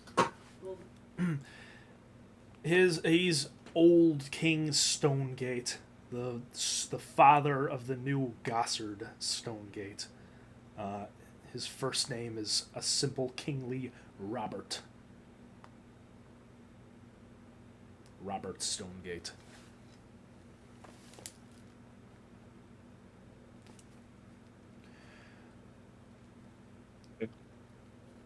But Otis. The Gossard is the name of the current king, right? Yes. Robert was his father. Robert was Gossard's father. Yes. So Robert was killed in the south. Yes. And Gossard's the current king. Mm. Otis, as you begin to muse this around your head, kings and queens and all sorts of things I don't reckon to know about.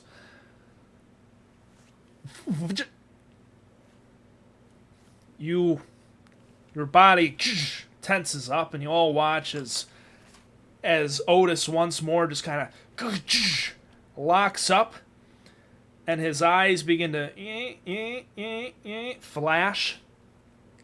You hear a from his audio output, his mouth. Audio. My talk box. Before you hear a familiar voice emanate from Otis.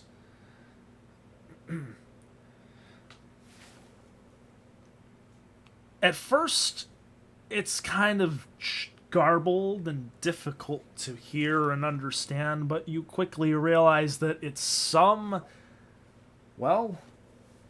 it sounds like a snippet of a lecture about the recent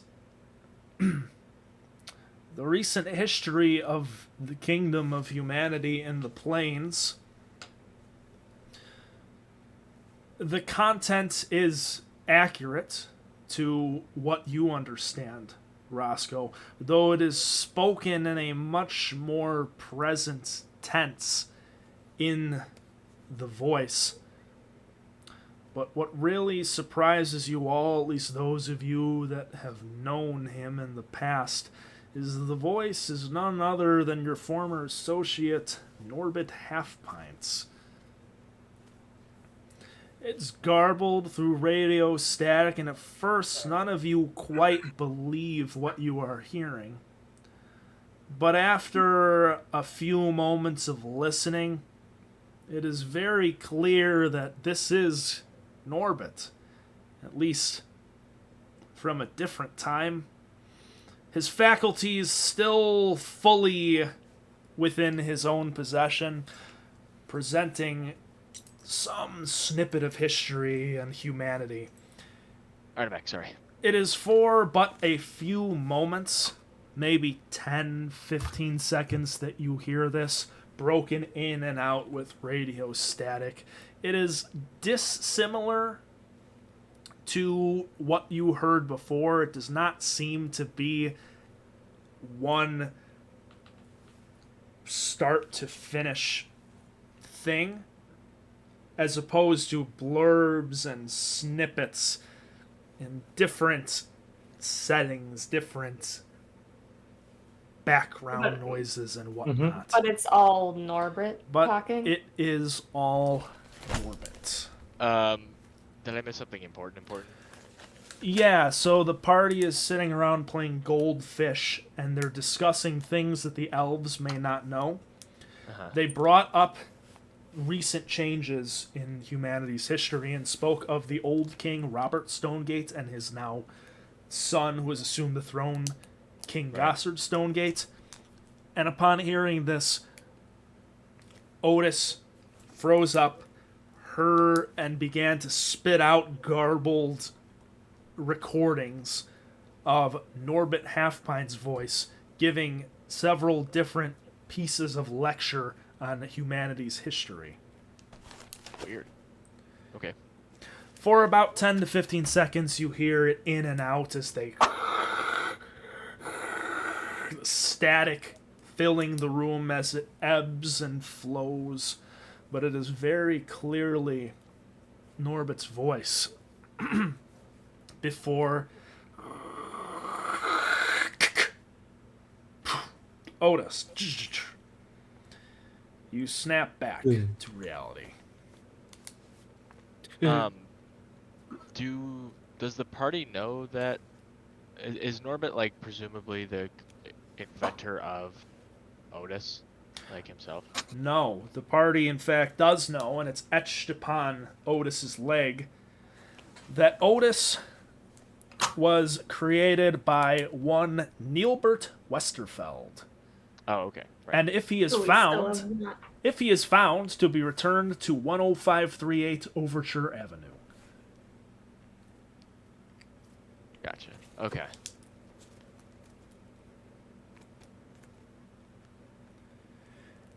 You are all sent into silence as the recording finishes. Did everyone get that? Your messages? No, not the messages, like Otis. I was just typing it because I figured this will be part of a nice summary submission. Yeah, no, it's good info to have. I'm just grabbing it right there. It was right in front of me.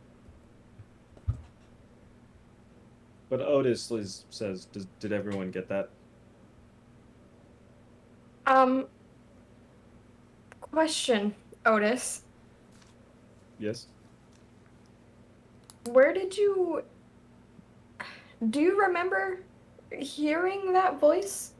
Like, did you, like... Vaguely. Record it, like, our orb, and, like, record it, like, the first time we heard a voice come out of you? Or... I'm unsure if that was truly my experience or a recreation of the experience from someone else. Okay. Some of the memories feel genuine and feel like they're part of me. Some feel less disingenuous and fabricated. I'm still sorting through a lot of it. Yeah, Otis, it is. You have many little pieces of things. Every time you really try to focus and clarify a thought, you're left more confused than when you began.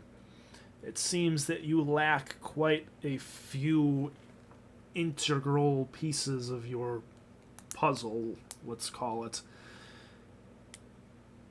This is not the first time that this has happened to you, of course. It's happened at least 2 other times that the party has witnessed when you were first met. And again, recently, yesterday in fact, with the with the introduction of the play box. But now it has happened 2 days in a row, in rather quick succession.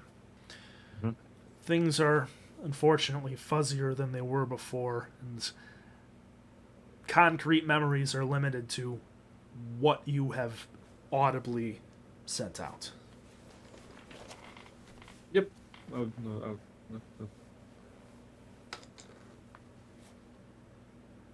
So I'm still trying to determine Okay. where and when and how. But So- I believe I was there. Interesting.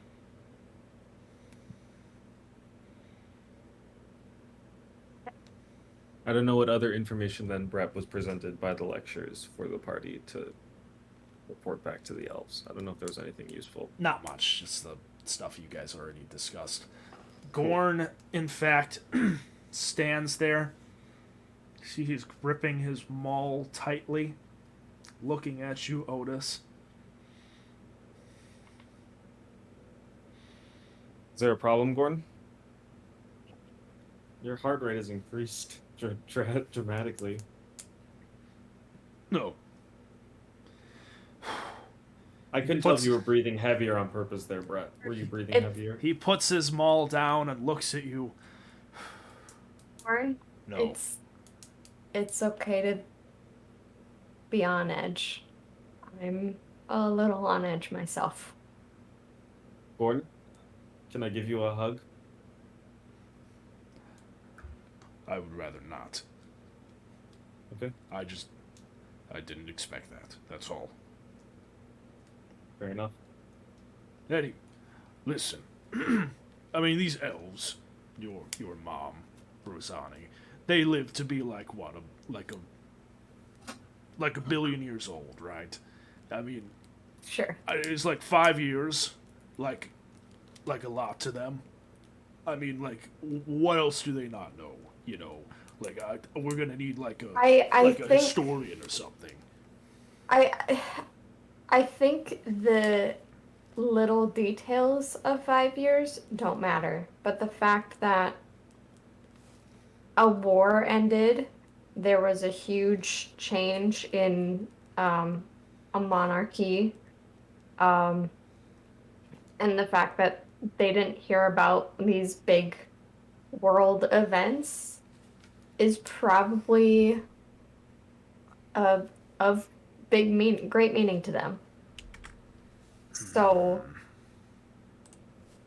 to them, no, And, 5 years. well, let's Gordon not growls as a forget. response. Let's not forget Roscoe's most recent album also came out in the last 5 years. What was the name of that one? Why, Double platinum? why do you continue Why to is it? speak nonsense, DeLorean? They might have heard about it.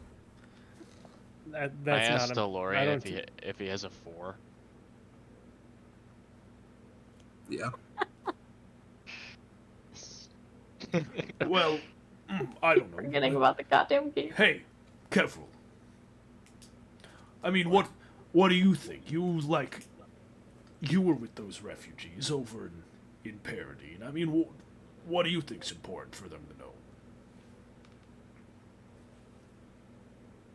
Real quick, he's talking about what, like in the scope of time, or Like, I what wasn't is paying relevant? attention to his exact question. He's 'Cause just like, he's just just trying general to knowledge. yeah, like things about the outside world.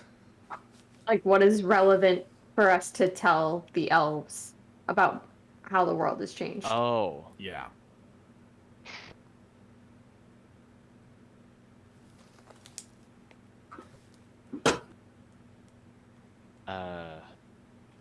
Has anything happened Not really sure. of importance in regards to like diplomatically to the Elven kingdom? Like I mean, anything big changed? Well, I will there's- say you don't. None of you have to roll history for this. Yeah. This is known. The elves have always, at least as far as any of you remember, the elves have been secretive and mostly secluded to their lands for a long time. You do recall hearing mention of elves assisting in the. You've been told this before, so I'm not going to make you roll history for it. You do remember hearing of elves assisting King Ashen, the unifier of humanity, in his wars centuries ago.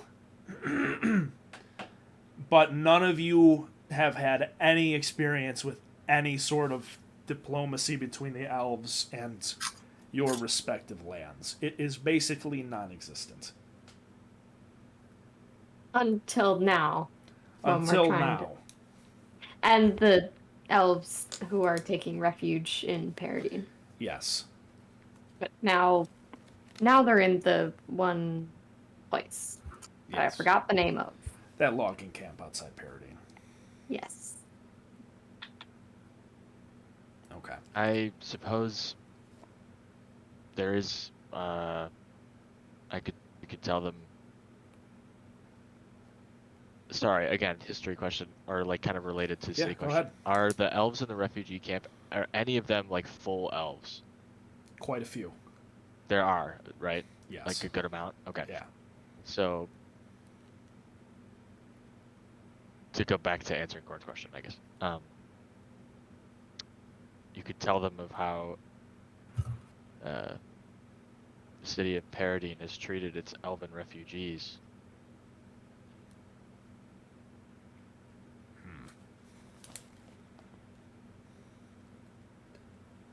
Flint, They- what do you think?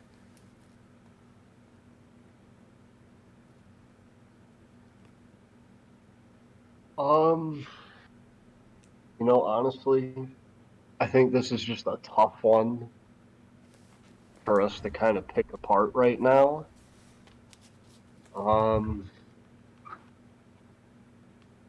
Seeing as I don't know exactly what they deem important as far as changes go, and what they just don't care for. I don't know. Maybe we could find, what they might be interested in learning about first and foremost. Like if there's anything pressing, as opposed to just giving them a brief rundown on everything. If we can maybe narrow it down and start from there and just kind of branch out. But aside from that, I am not entirely sure. So our goal should be we need to somehow build trust between we need to break down their idea of what the human empire is. Yeah. In order to help build that trust. That should be our main priority. I think we should definitely lead with letting them know which king is sending us. Because I I have a agree. feeling they might be misled about which king we are under orders from. They might be 2 or 3 kings behind, and that is Yes. A Oh yeah, well difference. they probably think we were sent by the Slaughter King guy. yeah. Well, if They're all they're slaughterers. if their information is about 5 years delayed, they might be thinking of not King Ashton. What's his name? Robert. Lots of names. Golden Gate. Stonegate. Yeah, Gossard's father, Robert. So, Good old Bob. good old Bob. But he did also. He was the one who initiated the human orc war, right? Robert? Mm-hmm. No. No, that was the bludgeoner. It It wasn't the bludgeoner. Oh, it was before him. Yes, a few kings down the line. Because the So war's the- been going on for like 80 something years. Right. Right. Right. So it's a few behind. That's even Okay. more reason that we can use. But Gossard was the one who stopped the war. Correct. Is the important part. Yes. Okay. Gossard, you said, is the current king, yes? Yes. Yes. Okay. He's who you guys are working for. Yeah. We must He's- speak of his kindness to the elves as well, It's pretty chill. for Yeah. allowing them in the city. Yeah. I do imagine And giving that- them their own Giving them like, space, sanctuary. Yeah. I have a only- feeling that just by us saying, we're working for a different king, that may not just immediately be accepted. There might be some pushback, I feel like. Possible. Just because it's kind of like, it's been so long since, there hasn't been just pure turmoil. And so now all of a sudden, I feel like that it's not going to be essentially black and white and just them being like, okay, yes. Right. And if Well, we judging from the pushback we initially received, Yeah. I don't think it'll be as easy the second time, but at least we might be able to get in without taking a barrage of arrows. Yeah, that's a good point. That You know would be the what? goal. let's not forget that when we cleared that area for their people, we did kill others for it. Yes, but they were also there illegally. I don't think Harold thought that. It doesn't matter what he thinks now. does it? I think how we cleared the land should be left vague. I think that would be for the best. I mean, do we want to be truthful? I We can don't be think truthful. that matters to them because we didn't really tell the elves, the refugee elves in Paradine, how can we be- cleared it. There's a difference between lying and not telling the whole truth. I get that. There are parts of this story that are best to be left out if we are to try to build this drama. They don't need to know about the dirty parts of our job. But if they ask, If they ask, then I say we be truthful. We try to explain as best we can why we had to do what we had to do. Gorn actually looks at you, Rosani, and it's quite a thing for you to say.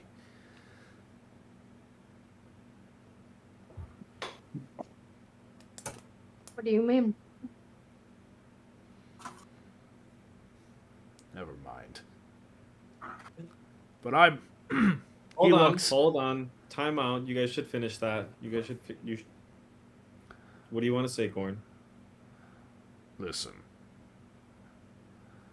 I may not be like a paragon or whatever, but at least I'm honest about who I kill and not. Aren't you supposed to, like, be like truthful and whatnot? Isn't that like your virtue and stuff like that? I don't know. Maybe you know what? Forget it. Maybe I'm just misinterpreting things. You guys have a complicated culture. I am trying to do what I believe is right for the greater good. Yeah, we're walking on thin ice here. And in general, yes, I believe telling the truth and being honest and all of that is the way to that. But I have come to accept that sometimes there is going to be conflict with others when trying to do what's right. And I'm not going to shy away from what's right just because I don't want to hurt. It's better to avoid further conflict and causing more damage It's better to than do what's necessarily standing the ground on a moral right. It's better to uphold a. it's better to do what's best for everyone in rather the than present moment. not do anything. because, you know, you're too scared to. Does that make sense? He blows air out of his nose and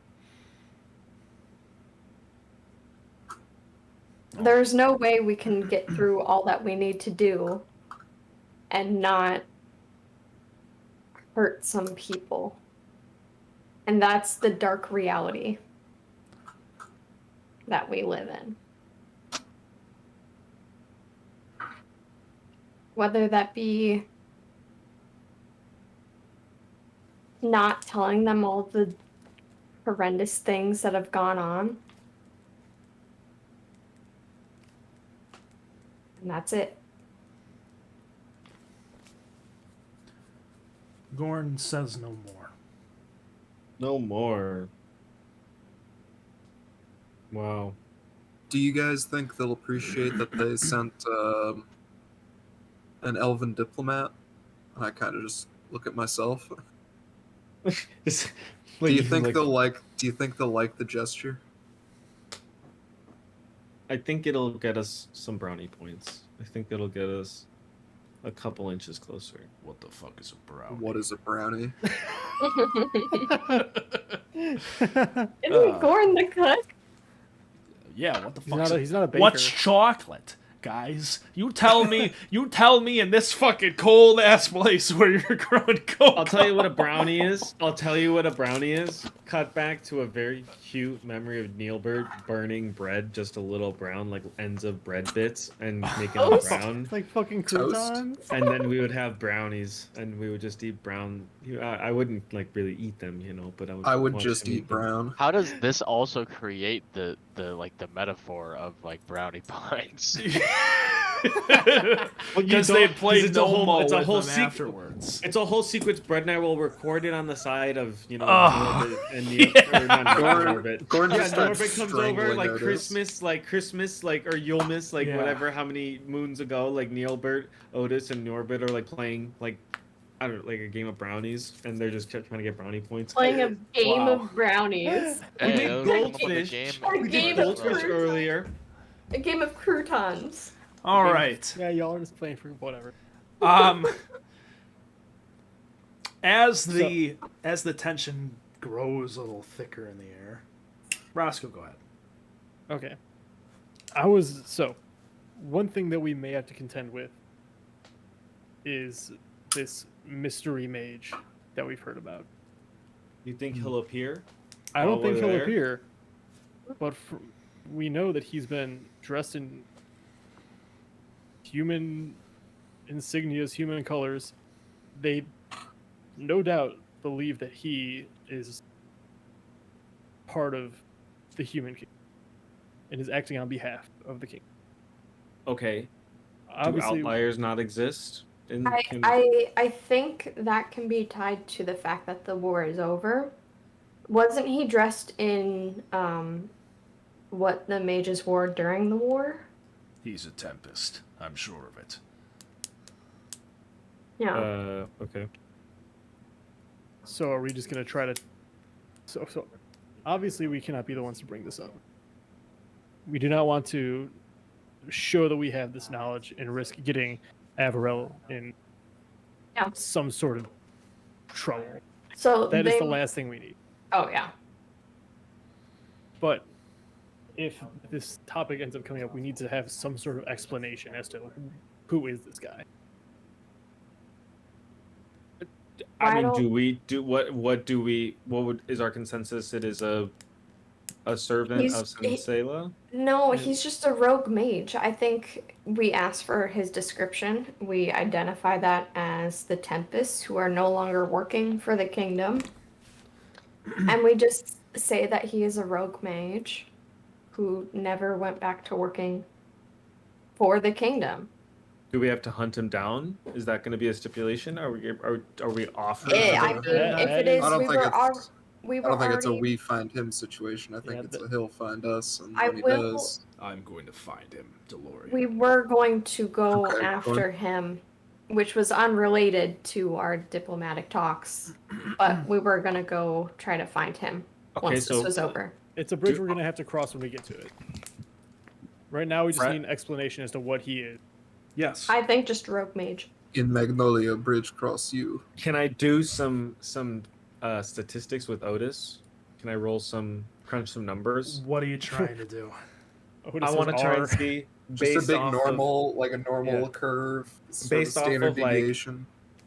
Gorn's outbursts, we'll call them, due to the presence of this mage, the nightmare, the Sensela, all the horrible things that are going wrong with him, and when from the frequency of which he had like attacked, like the elves, to when we were attacked or not attacked, so to speak, like that whole, like, is he gonna appear again? Like, do I think he's gonna appear again? Is there like a likelihood that like when we're in our diplomatic dealings? So I'm sorry, I'm drawing this out. It's not necessary, honestly. So, all of you, have never seen this guy before.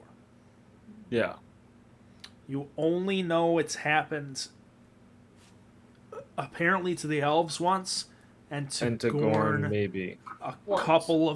couple of times, apparently, according to Gorn. Anyways. Up to 3 times potentially he is attacked. I mean, you know that it has happened twice in the last days, and a few weeks ago too, with the elves. That I can give you that info because you haven't given Is it that rude already. to ask? Is it rude to ask Gorn to stay? Is Gorn- Yeah, I think they would be curious of why he didn't come with us. You could I say think- he got a stomach bug. He Hey. ate too much. Listen.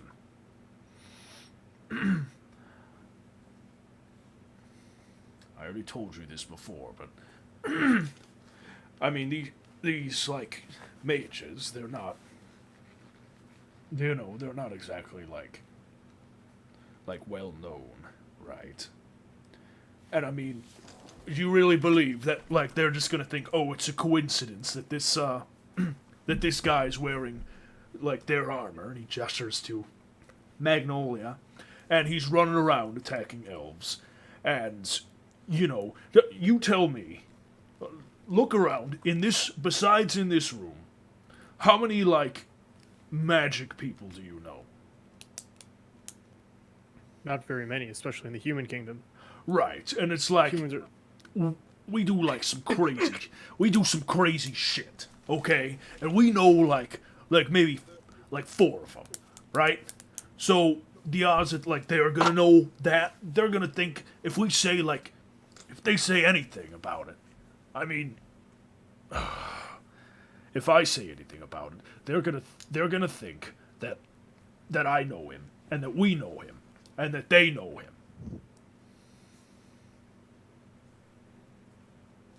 I'm trying to follow your logic, Gorn, and I'm having troubles. Okay, so you don't want us to mention it, Gorn? 'Cause No, I- we should not mention it No, at all. not at If all. That's what I'm they- saying. we That's what- address it if they bring it up. Yes. That's what I'm We saying. don't know anything about this until they bring it up. That's what I'm saying. That's what I said. Did I maybe I stuttered? Gorn Yeah. is saying we do not mention it. And I think we should also mention the fact that the city of Magnolia has not, like, This was not tried to attack the elves in any Yeah. way. The only attack they ever received was from this mage. Right. Listen. Rosani, I'm sorry. I didn't mean to be, like, rude to you. It's fine. I can't be alone right now, but I think I'm going to stay in the encampment. Okay. Can I give that hug now, Gorn? Sure. One arm. What? Ooh. I give Gorn a quick little hug. Gorn taller than Otis? I raised up to his height. He has to be. How tall is Otis? I thought Otis was, like, Otis is, really like, tall. 7 foot something, no? No. Yeah. Otis is 7 foot? How tall is Otis? Thought so. Otis's base I thought- height is 6'3", but like He's as Oh, tall he as has a- Gorn. Okay. he's That's a extended. point. I thought he was like just a It's tall like, robot. it's like Otis You is should've is just thrown on, him and Otis hugged is his leg. 5'2". He's a thick, short robot. Otis Big is short on king. par with Gorn on height. He's, Okay. he's Yeah. as big as Gorn. Yeah. Oh, it's It's tall. nice. Definitely not as big. Yeah. I still think you should have shrunk and just hugged his leg. That's weird. All right. Wait, can I go pee? I'm gonna Yeah, go pee. go I'll be ahead. right back. Go ahead and go pee.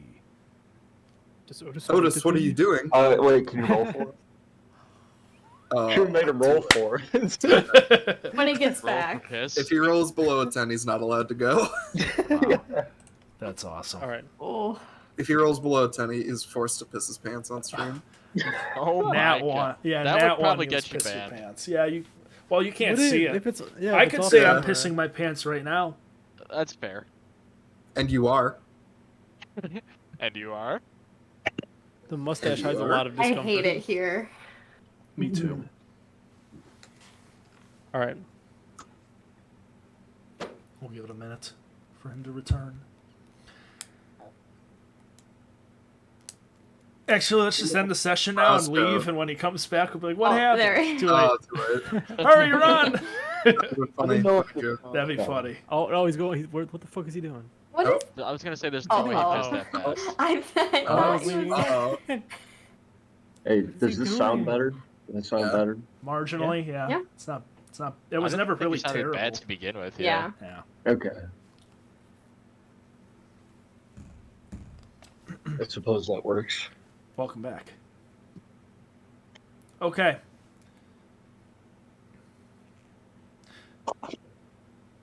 You guys have at this point been discussing for quite some time, as you've gone through quite a few rounds of goldfish as well.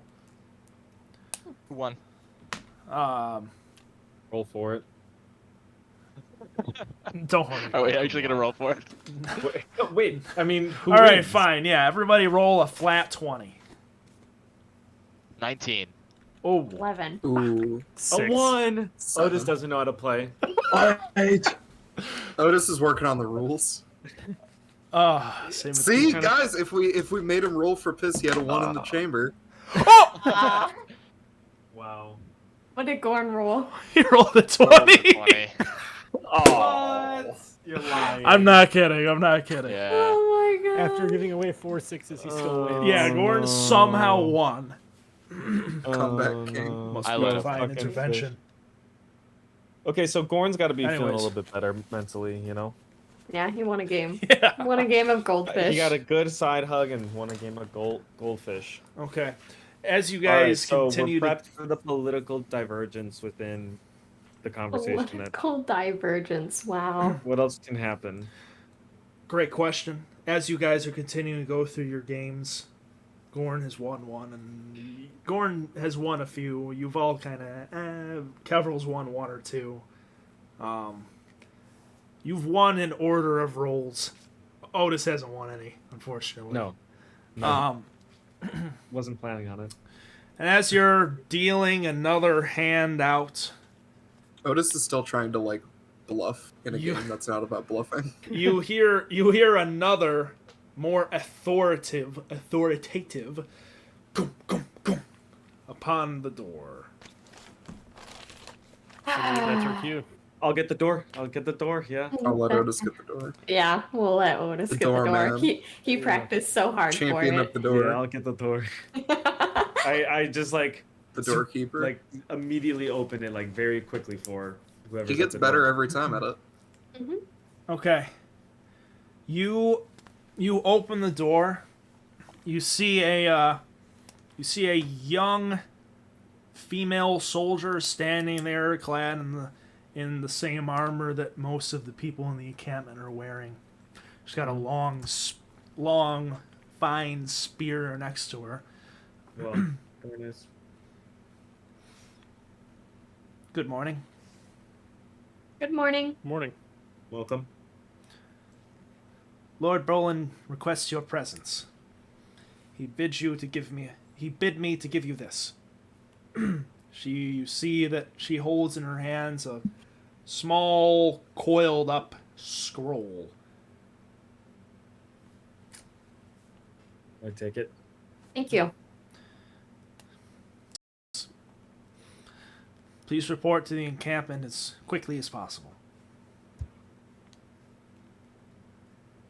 We'll be right up. Try bless you. She turns to leave. And also with you. Or whatever the formal response is back. Alright, I extend my arm and pass it to Rosani.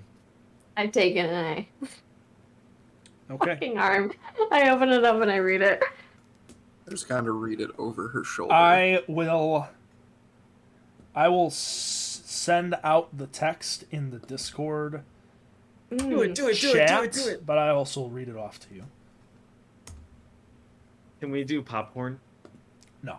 Oh, come on. You all gather around.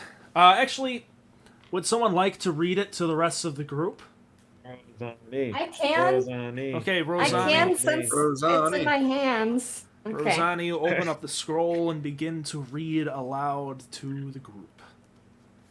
Duke of Magnolia, my people have come to a decision. Oh, wait. Against. I closed the door. Okay, sorry. I was just trying to be Okay. a bit. I'm sorry. Never mind. That's Goodbye. fair. They don't have AC though. It's fine. All right. You got a big open window. Against my better judgment, I have been urged to accept your offer of diplomacy. It is in our shared faith that the goddess that I even consider meeting with you. My agreement to this does not come without conditions. If we are to meet, you shall abide to my people's guidelines. 1. You and your diplomats shall meet ours 100 paces within your markers upon the hill. 2. You shall come unarmed and shall be subject to search upon your arrival to ensure this. 3. We shall immediately discuss the affairs of your mage and the reparations that he shall pay for the death and injury imparted upon my people. No further progress will be made until this man is made to answer for his crimes. Fair. Failure to adhere to these demands shall be interpreted as an attack upon my people. Your war in the south does not rage here, and we shall not be treated as savages to be tricked, cheated, and slaughtered. Come bearing your flag affixed upon the branch of your orchard trees when we are to parley. I think that answers a lot of our questions about what they think. So they're mad about the mage. They're mad As about we the are. mage. They still believe that the war is going on in the south. How are we So to relay all this information without looking like fools, or I- without presenting that we think they're fools. I think, 1, we need to be curious about the mage and ask questions as if we don't already know about the mage. Like, ask what they looked like, where they met them, such and such. Because in all reality, we wouldn't know that they were attacked. Do we even, I mean, like, so with Gorn, that's what I'm saying. So, Gorn, you're going to stay in the encampment, but are they going to expect you to come with? Like, how are you feeling about all of this? Like, because I feel like if you mention any of these visions you're having, they're going to think we have absolutely everything to do with it. I feel like they're going to think we did something to you, or there's going to be some, you know, I feel like this is nothing personal. I don't have emotions like that yet, Gorn. I really think that looking at the way this conversation is being framed, they're going to take you as a sign that we're connected. So I don't know if you can sit this one out. I don't know if there's a way that we can just, like, not mention your visions. That's the thing that I feel like is going to absolutely fuck us. They're going to... That was definitely the plan. Not going to mention the visions. Listen. And we definitely need to bring Gorn, because he is sort of like living proof almost that the war is concluded. That is true. That a book from a Elvish scholar. I will do my best to hold my tongue. Thank you, Gorn. That is the most I can promise. I think it may be good to, as a worst case scenario, have Gorn share his experience. Okay, so if hold on. Yeah. If we go through the whole rigmarole and they aren't buying that this guy is not with us, I believe having Gorn recount his experiences is our best chance to show that we have a common enemy. Okay. All right. Perhaps we could use that experience, but since the rest of us don't have that memory, maybe we could make it seem as if Gorn was attacked by him alone. Yeah. I mean, But if we do not lead with information like this, and it comes to it, don't you think they would think be that we were suspicious withholding then it of from Gorn. them? Yeah, suspicious of Gorn in of itself and our relationship to him. Perhaps it would be a good idea very early in the conversation for Gorn to address this part of the letter where they refer to the mage. Should we walk in different? Just get out in front of it. If we Should don't Gorn lead walk by with it, himself? Listen, we're building a foundation of distrust. I mean, Well, it wouldn't be like the first thing we said. Obviously, we're there to talk about things unrelated to the mage. It was It's not their going to be main. the first thing out of their mouth. It was the main It was thing. literally they said. That's all They they talked said. Okay, We that is a shall big thing. immediately discuss the affairs of your mage. I mean, listen. I'm assuming the Duke is going to be there, and whoever he brings. Maybe we should just. If he brings it up and he asks us, then we can let him. Listen, I like the guy, but we can let him take the fall and then interject when we need to. We also, technically, at this point, if we leave out the information we got last night, we don't know that this is the same mage as the one that We Gorn don't. has We're been just seeing. assuming. But how many mages dressed in blue who are attacking people do you know? Well, maybe your mom's boyfriend can help us. It's possible, but I don't think- want to yeah. depend on him because he might. I don't want to have to make him out himself that he talked to us previously. You know. What I we think can we do, need to. I think we. Oops, sorry, seconds.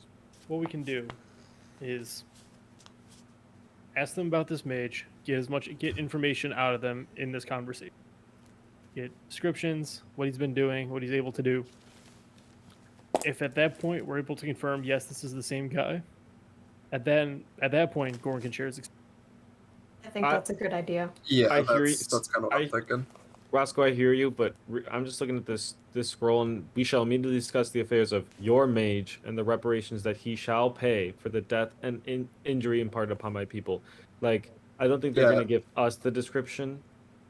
Well, they think that he is. We Ours. might have to make it clear to them before this, because this is a big thing. They think that he's operating still as like a They're the soldier human. of the kingdom. Because they think that there is still an We need operating- to we need to make it clear, and this would probably be a good thing to point out at the beginning, since they mentioned the war in the south, that first of all, that war is not going on anymore, and this man is acting completely independent of Yeah. the kingdom's interests. Regardless, we do want to eliminate this threat. And how do we convince them that the war is over? Yeah, we need to. Are they prove just that. going to outright I believe think us? I think Gorn himself is the proof of that. I Gorn was thinking that. What about his is own a good truth? indicator. I could also do that. Zone of truth, absolutely. I mean, there's a I lot. Do There is a believe I lot have to that. lead us to believe. I mean, Okay. there are just like little Okay. clues, like No, yeah. I do have If zone they- of truth prepared. I Okay, think if we the best confidently way. can convince them, I'm afraid that we won't be able to. I think the best way, if we're going to get them to convince us, is tell them everything we know about the history up front within a zone of truth. So they know we cannot tell a lie, even if it's like, Rosani, you want to cast it, and then one of us shares the information.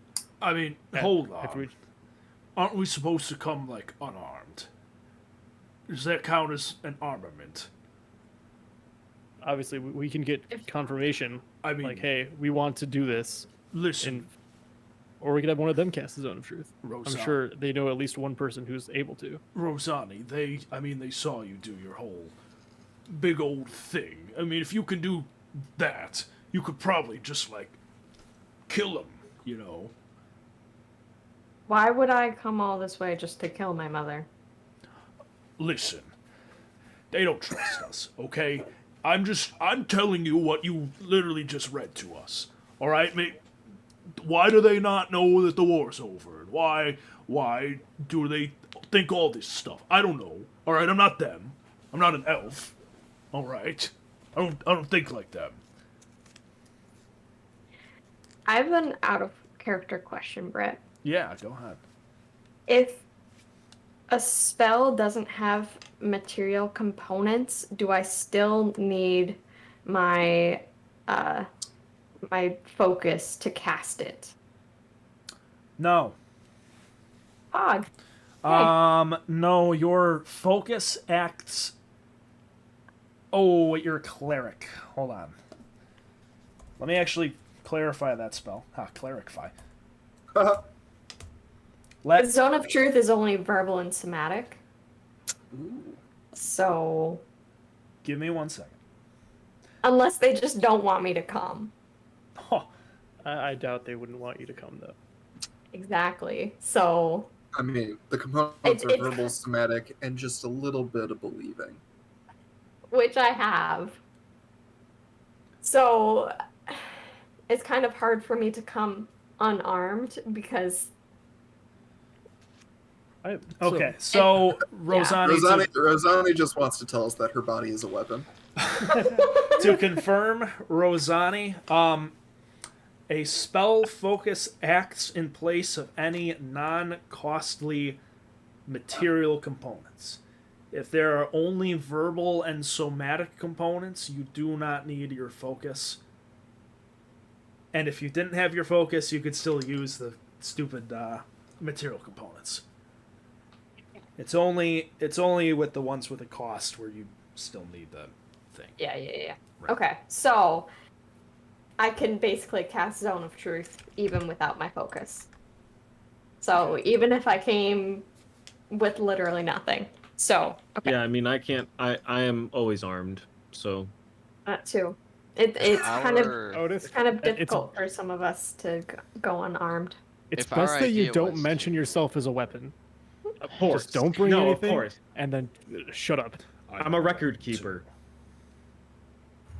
Are they gonna be confused? Do they mean unarmed as in just no weapons, or do they mean no armor? Or were they just making a joke about the Duke? No, I think we should. Actually, Gorn doesn't laugh at that. He's like, "Hey, that's in poor taste." Gordon, That was so bad. that's in poor taste. I'm You glad guys it's coming don't from remember Gordon. the Duke is Siggins missing needed an that arm. one. Yeah. I'm Oh, dying. that tickled his funny The bone. rating of the fuck. session just went up too. You know? That was good. Fuck. All right. Oh, okay. I think if we're I think we're trying not to- allowed to have anything. I would say in order to just establish that we don't want problems, just leave as much as we can. Take only what's absolutely necessary. Did we specifically tell them that I'm in a suit of armor? I can't, you know. I mean, Oh, I yeah, think most that's people why I assume brought that it about up. you. yeah. So it's it Rain- might come up that Otis is an automaton then. I Our mean, intention was to keep some truth from them, as stated initially when this conversation started. Why would we cast or have them cast Zone of Truth? That is true. Because withholding information is not telling a lie. I can That answer is a true. question You within a don't zone have of to be- truth, but not answer it fully. so That Gorn's got only to talk right matters away. if they don't ask us about any of the things we previously discussed. Whereas But if they're they gonna. ask us That's the first thing directly they're gonna about ask. it, Yeah, we but that's cannot what- deceive them. But that's the But first that's- thing they're asking us about. So, I are they asking us to leave our amulets as well? Then, like the religious for the three. do you want me to interpret these demands for you? Okay. You know, Brett, I Um, think that would be good. I think that would be good. Yeah, a little clarification. no like, problem. I guess I don't know what's considered armed in this Unarmed. universe when people talk magic. So they are going to assume. Let's just go 1 through 3. 100 paces within your markers upon the hill. So where Don't even know what they hill. have markers, 100 paces forward towards the fort. For sure. Towards the Gotcha. fort or the Easy. encampment? Towards the fort where they Because it's are. on our side. So- it's 100. Yeah. They want that. They want you It's closer to to them. Okay, Yes. that makes sense. You shall come unarmed, and you shall be subject to search upon your arrival. Anything that they may consider a weapon, so obvious things like weapons, and probably spell foci, but Isn't there- anything that they could not identify immediately, they may believe to be a weapon. I So say they might think Otis is a weapon because they might not know what he is. Do you want my... I'll give you a more specific implication to that. Mhm. Yes, please. You have a messenger sphere. We do Oh. have them? I was Which going to ask looks, that earlier. I couldn't which remember. looks vaguely Like like a a spell casting orb. focus. Yeah. it Yes. That may I'd be say- interpreted as a weapon. Or I say we take nothing besides the clothes on our back. So do I come? does. Wait, the king did, or the Levin did say if we were able to. And it seems like we're not able to. I believe the mission is more focused on establishing diplomacy than recording this conversation. If we're able to, Yeah. I that's would great. agree. But if it's going to still compromise thinking- the ability for us to perform these relations, Whoever's it's best to listening leave at it. this point. Let me think for a minute, guys. Unless, I'll figure it unless like, Badger can do some stuff. out. Here's actually a question. Yeah. Brett. I'm going to try to cast light, which needs a material component. I'm going to try to do it through the Arabella amulet as opposed to my new one. Okay. See if it works. See if it When works. you're not Cedric? I don't know. That's a great question, actually. Interesting. Yeah, DeLorean. Hmm. You attempt to cast light through your other amulet.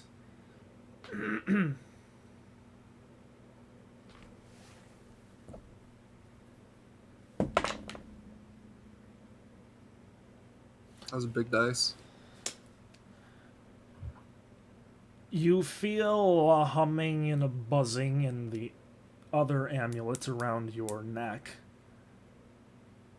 But after a moment, that energy transfers over to the Arabellan amulet in your hand, and you're able to cast it with that. Okay. I'll then just... So my armor obviously hides under my clothes. I'll continue to look like the elven diplomat. I'll keep my Arabella amulet out, and I will take the other one and just put it in the bag folding. Okay. I think they're gonna take our amulets if we bring them. They probably will. So be it. All right. But, so They did start the letter, acknowledging the similarities in our faiths. So Hail I Mary. Why I not? don't think that's exactly what they were doing. No. I feel like we're gonna get stripped and searched. I feel like We we're gonna are. get- Well, if you yeah. want to take the So amulet, I'm that's gonna no big deal. take my amulets. That's a good point, Gorn. I'm gonna in my teeth. So I'm gonna take my amulet. I'm gonna take my maul. You Do I have a have a- maul. Yeah, I You have have a a mace. mace. I have a mace. I A have a maul mace. is huge. It's fine. They're M Malls, or letter words. malls are huge. Holy Christ. Give me a minute. Yeah, I'm just gonna take my amulet, all of my weapons, and my shield, and put it in the bag folding. So that was my follow-up question. This bag of holding, are they just gonna? Because you have to be able to picture the item that you're trying to pull out. But if they don't know what's in the bag, are they just gonna? I would assume we dagger? should leave the bag of holding Don't take the in bag. the encampment. Okay, leave the bag. Understood. Yes. We should leave it with someone that going? we trust in the encampment. I don't think I should go, guys. I don't think that they're gonna like me. Hmm. I didn't really talk to them much. I would guess prefer to didn't. leave the bag with Otis than That is just true. some Oh, guy. I think I should Otis- stay with the bag. So Otis is going to stay with the bag in the encampment. Out of character, just because I want this to not fuck with logistics. Are you planning on attending the next session, Mitchell? Because if you're not, then this works out. But if you are, then you're going to be very No, I'm bored for an planning hour. on. I'm planning on being here. I mean, I'm going to be out of town the weekend after next, but so I don't know if Okay. it would end up being that weekend. But We'll get to we'll cross that bridge when we come to it. But I gotta honestly, schedule but a like out of deliberate character, session. like what I honestly do, I don't think there's any world in which like we just debated if we're gonna get our shit in or not. We're not gonna get it. It's gonna get taken. I think like Otis is not gonna make it through. They're not gonna. Yeah, I think if Otis comes, they will probably be like, no.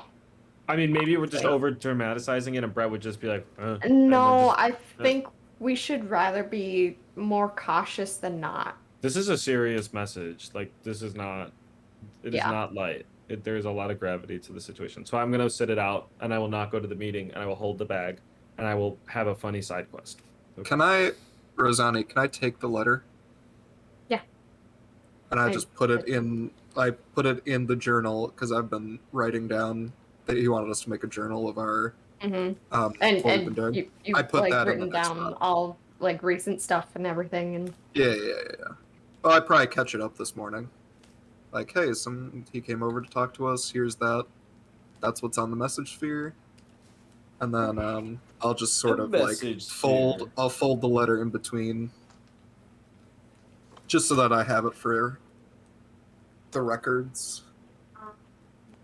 give me a sec.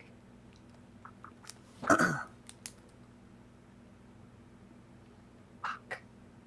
Does anybody have a piece of copper wire by any chance? You can rip one out of Otis. What is Otis Yeah, made of? maybe I have one. Oh, that's fucking hilarious. Well, after Just because if we need to get in contact with Otis, I can cast a spell to send a message to you, but I need a mean, short let's look around piece the of farmhouse. fine copper wire.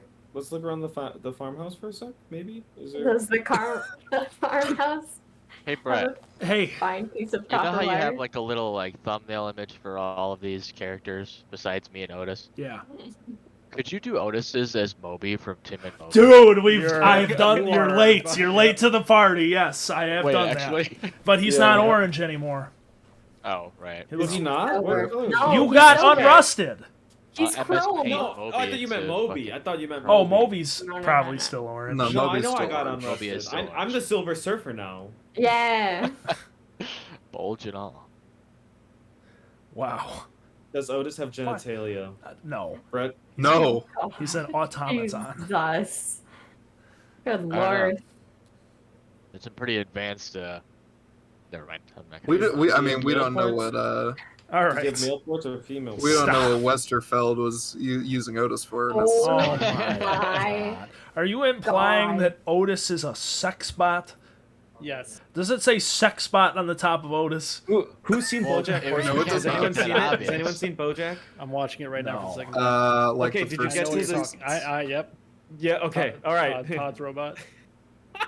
Such a good show. I hope you enjoyed, Siggins. I would love to hear your thoughts after. I've already seen it. This is my second time watching. Oh, okay. I just watched it for the second time too. Phenomenal. The sex robot, crazy. Anyway, I think we know what we're gonna do. It seems like we've talked through our plans. All right. I think our Let's best go. bet is just drop our equipment and meet up. All right. Let's do it. Brett, let's go. Okay. DM, come on. Yeah. We've discussed. Chop, chop. Hold on. we need to. We made a we need- decision. We discussed the options. Yeah, and we made a need good to decision. meet with Brolin anyway. Here's Are here's we real quick before we go? I also have a thing I Oh. want to do. Guaranteed using this zone of truths thing. Mm, Because no. we should We have not. not. We'll Do we play it think by they'll ear. know it? If we ask, if they don't believe us, Yeah. if they And don't I also, think believe us, if they want to cast it, that's This on is them. a D&D question that I'm not sure of. Go ahead. Is Changeling considered using magic? That's just a no. It's a biological thing, isn't It's it? biological. I think think it's- so. I want to say it's changing is considered like a magical effect or something. Well, let me once read you're- it. changed, it's not. Once I'm changed, I'm good. I'm not like. Are you saying like for detect magic or something? Yeah, like like that? if they have some sort of mage or Yeah. potential. They wouldn't be magic able to detecting elf. detect that he is a changeling. He is a changeling, right? No. Okay. Yeah. I wasn't sure if because changelings don't. You don't have a original form. I do. Correct? Yeah. They do, but it's like the Silver Surfer. Yeah, I was about Yeah. to say, I do it's look kind like of amorphous, Yeah. Yeah. almost humanoid, but kind of weird. And I Right. don't think the party has seen that yet, No, we No. haven't. so So- they have no idea. It's not really. Yeah. It's not really a good thing to look at. It's kind of weird. Yeah, Yeah, let me I'm gonna look Um, up changeling 5e. Okay. they look pretty hot in the art, They do. All right. Do they? but every D&D race looks hot in the art. True. Oh, this just looks like a silver elf. Especially What in the wolves. world is this? Yeah. All right. Let's take 5 minutes and then come back. I gotta use the bathroom. Okay. Pee-pee It'll take you break. 5 minutes. I'll get. I got a water. lot. Of, I got a You lot should've- of piss, you should've- guys. Lot You of roll You gotta for it. roll for it, bro. You can't. gotta roll I'm for the it. DM. I'm not gonna Get roll back. for my own piss. Roll I'll piss for it. myself Oh, if I goddamn that please. is You're a hypocrite. hypocritical. They really do all look just like silver elves. Yeah, that's right. Like it's And they're stupid. all hot. They They're look like all hot. what's the race from WoW that are like tiefling but called something else? They're blue and they have horns. Yeah, God, I haven't played WoW in a long time, gonna, and even then, I take- played it for like a month. Does it start with a Shot in the D? I dark. can't remember. Grundles. No. That's is a not G. it. Jeez. Let's see. Draenei. They are called Draenei, and that's what these changelings remind me of. That's fair. Yeah, there's. I'm trying to think.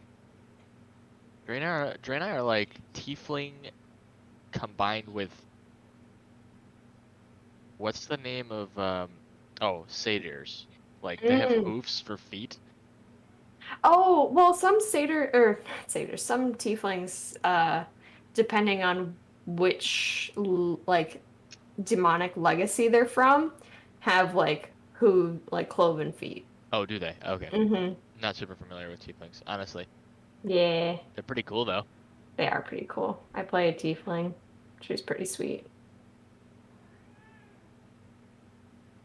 I gotta throw away this food.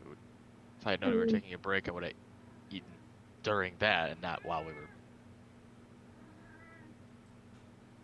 Nice cause.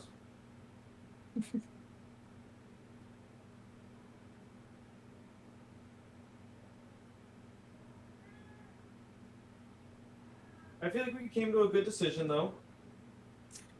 I'm still worried, but it'll be No, fine. I am so not here for this decision. Like all of this is just like counterintuitive, just ramping, and it's like this Welcome is gonna hit to the fan. the collective. This is gonna hit This the is fan, how and we're gonna get all fucked of up.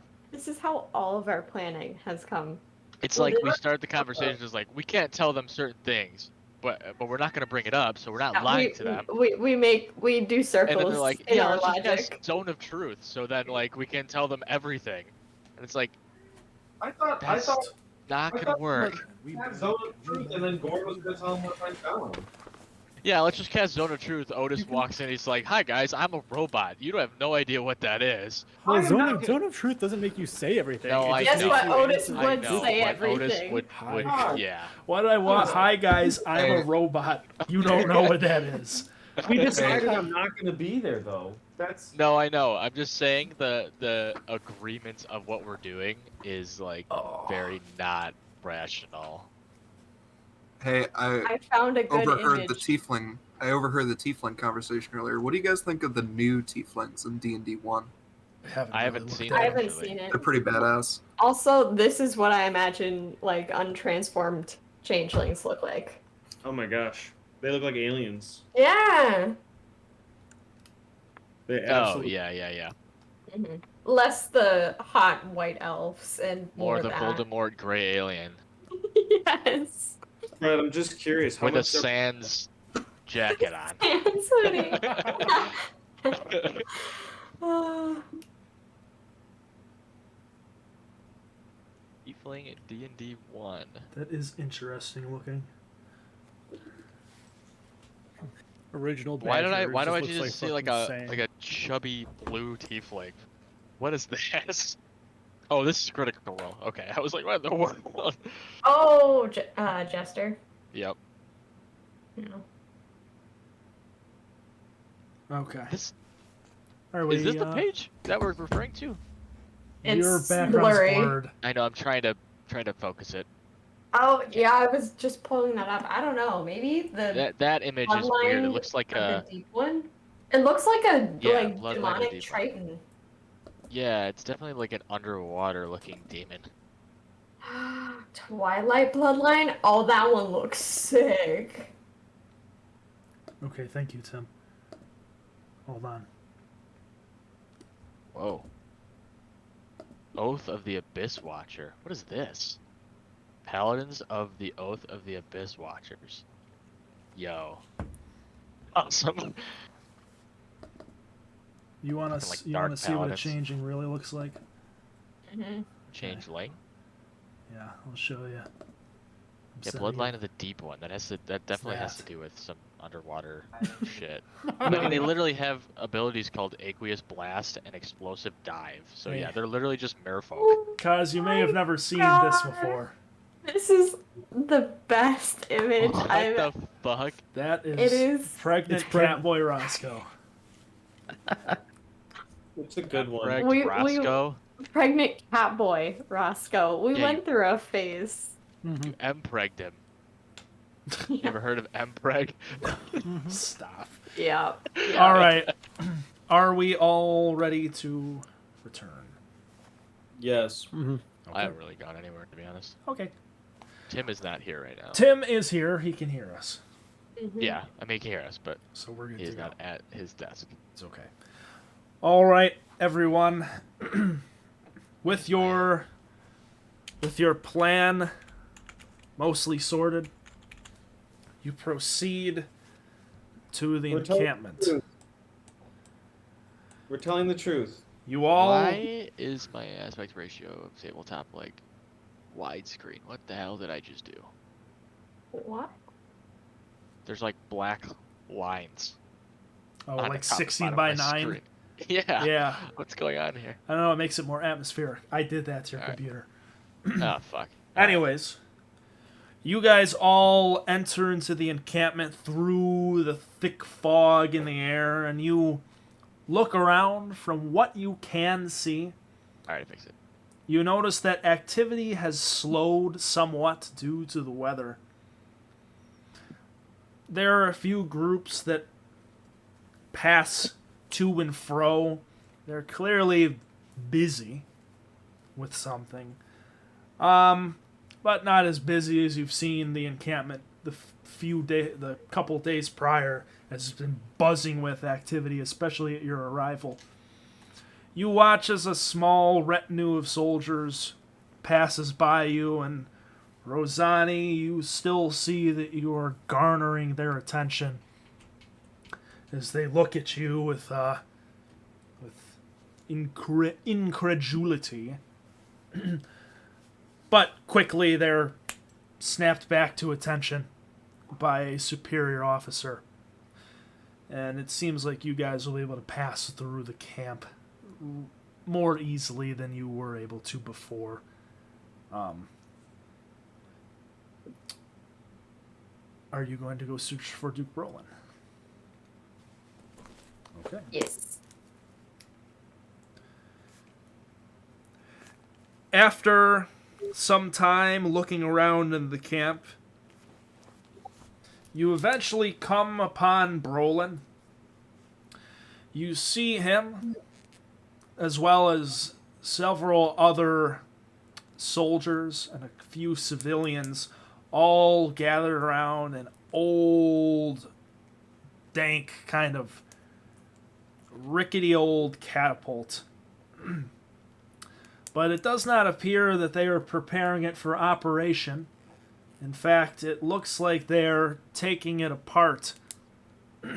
As you approach, you can hear that Brolin is providing the group of disassemblers with pertinent technical information on how to disassemble it safely and quickly.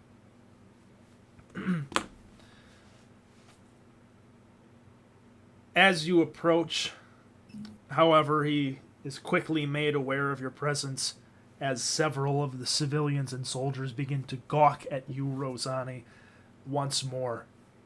He notices this, of course, and turns around to you. He looks you all up and down quickly.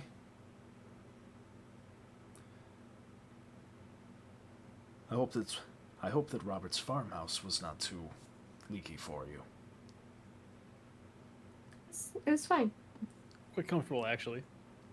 Good. Only leaky for a short time. Good. You've seen the message the elves have sent us, then? Yes, we have. Quite interesting content. Rather hostile, to be expected. He looks at you, Rosani. It seems almost a personal address.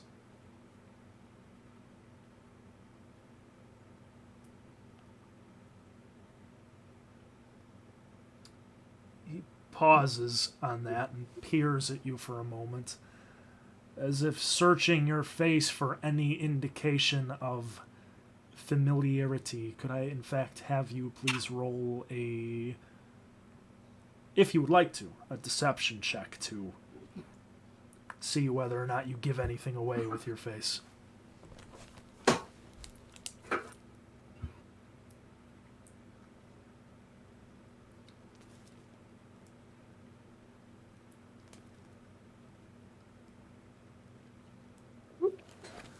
What'll it be? Or A 4? yeah. Okay.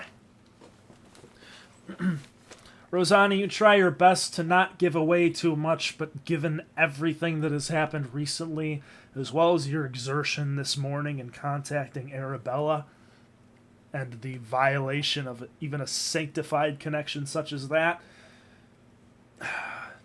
it's difficult to muster, and you see, as you can feel it on your face, he simply cocks up one eyebrow in recognition before turning away again to glance at the rest of you. The affairs, he quotes the letter. The affairs of your mage and the reparations that he shall pay for the death and injury imparted upon my people. Quite interesting. Do you have many mages in Magnolia? None to speak of. We have your brothers and sisters in the clergy who provide us with their miracles when they can. The Triad is gracious to our city to have granted many of those the gift, and there they hone it.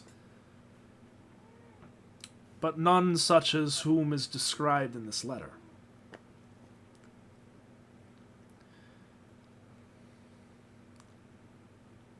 It's curious. Curious indeed. And curious more so of how they make mention of the war in the South. Well, That wasted conflict has been over for many years now. It's clear that the elves are confused in what they know. Perhaps this confusion continues on to their beliefs that they were attacked by some mage. Unfortunately, I think we are all lacking in that information. Unless, of course, anyone has any information that we do not.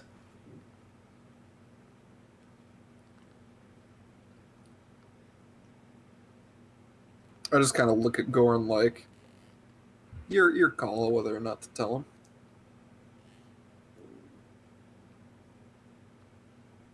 Yeah, I mean, I thought we said tell the truth, but This is also our guy. Yeah, I know. It's Gorn's information to say if he wants to Yeah. say it. yeah. Sadly, Gorn's not Which here. really, it's Yeah. really not, He looks at Gorn for some time, realizing that your gazes kind of edge towards him.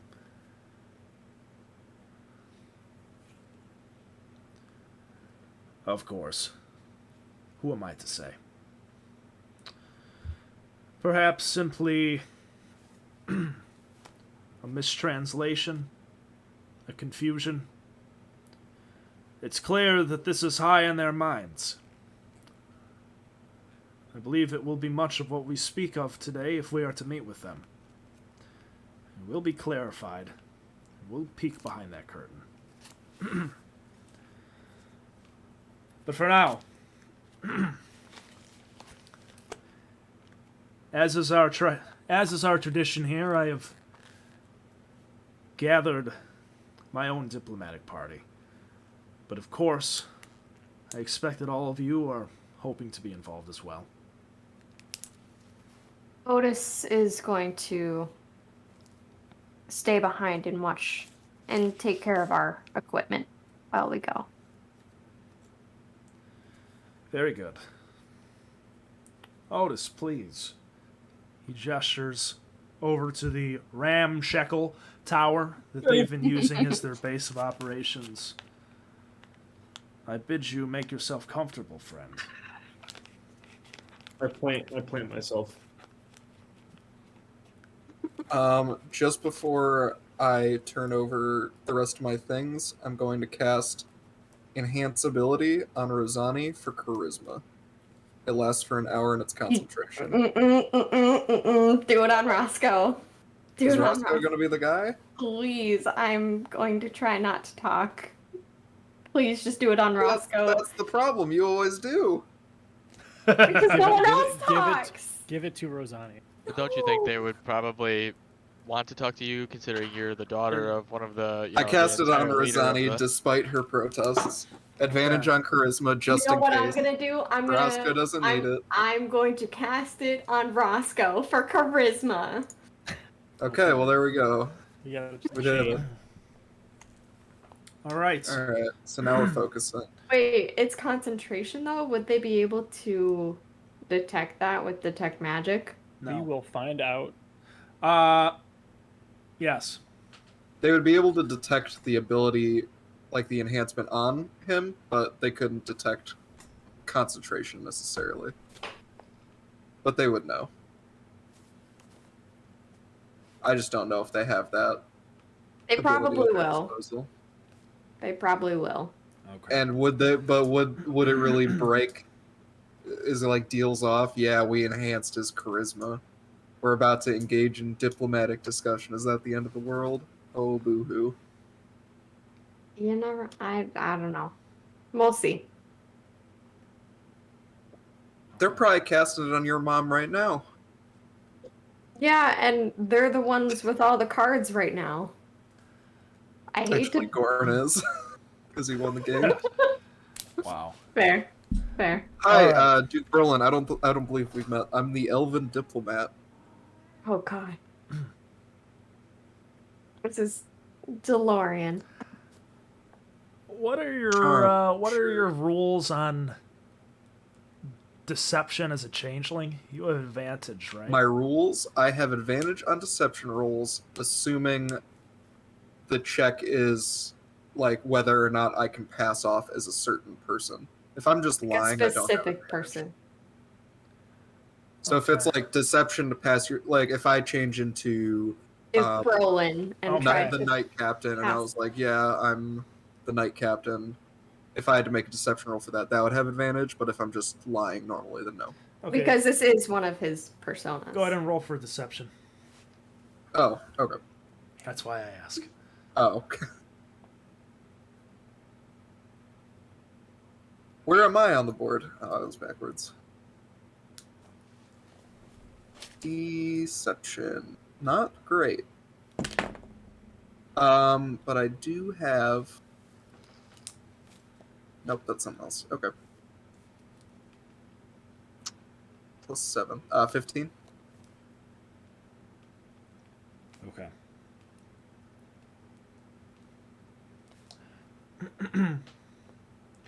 Wow. He looks you up and down.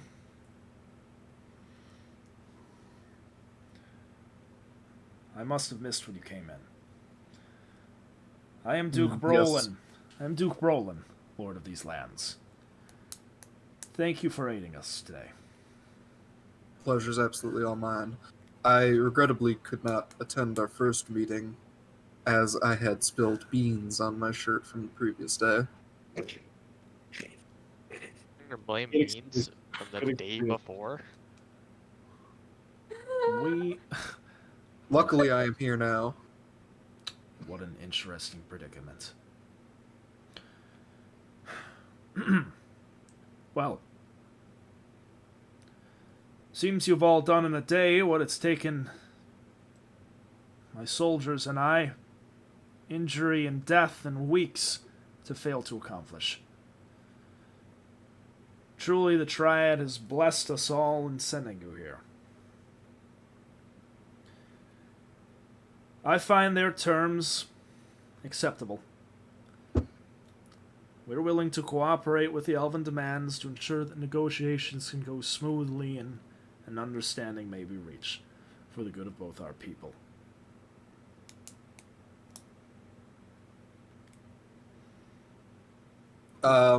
We didn't really establish. So are we casting enhance ability or not? Thought you already did. I thought we already did. I think you Let's guys do it. already did. Let's do it. Okay. We already did. Yeah, Locked in. I Well, mean, I'm saying we technically- could drop concentration, we could. but I say keep it going. All right. keep it going. Let it ride. Yeah. If they ask us to drop it, we drop it. Now, if you have no more preparations to make, one of my men should be returning soon with their with our symbol of parley.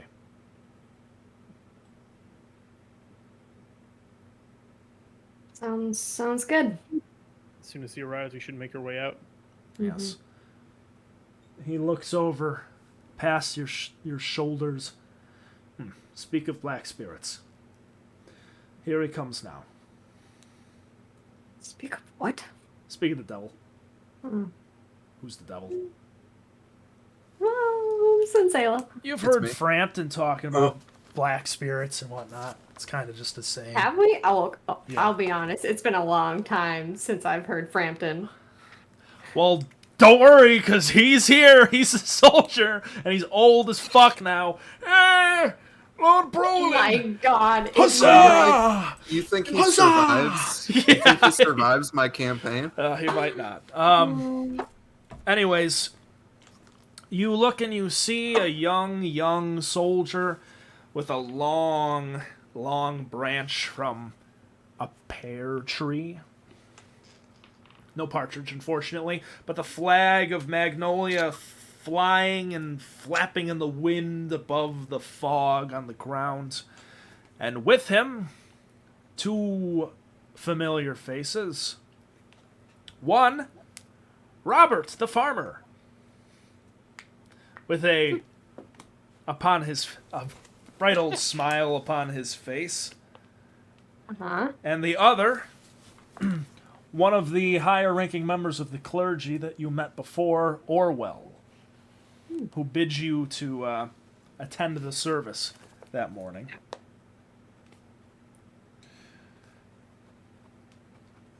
They approach you, and Brolin explains the situation to you all. It's been many years since we've engaged in this tradition, but the Triad commands that in times of negotiation and diplomacy, we bring a representative of each. It is to ensure that we are truthful and virtuous in our discussion. Robert here will represent the earth, the land, and Terra, and Orwell shall represent the wisdom and knowledge and grace of Arabella. As liege lord of these lands, I shall serve as the representative of Hiriat and his justice.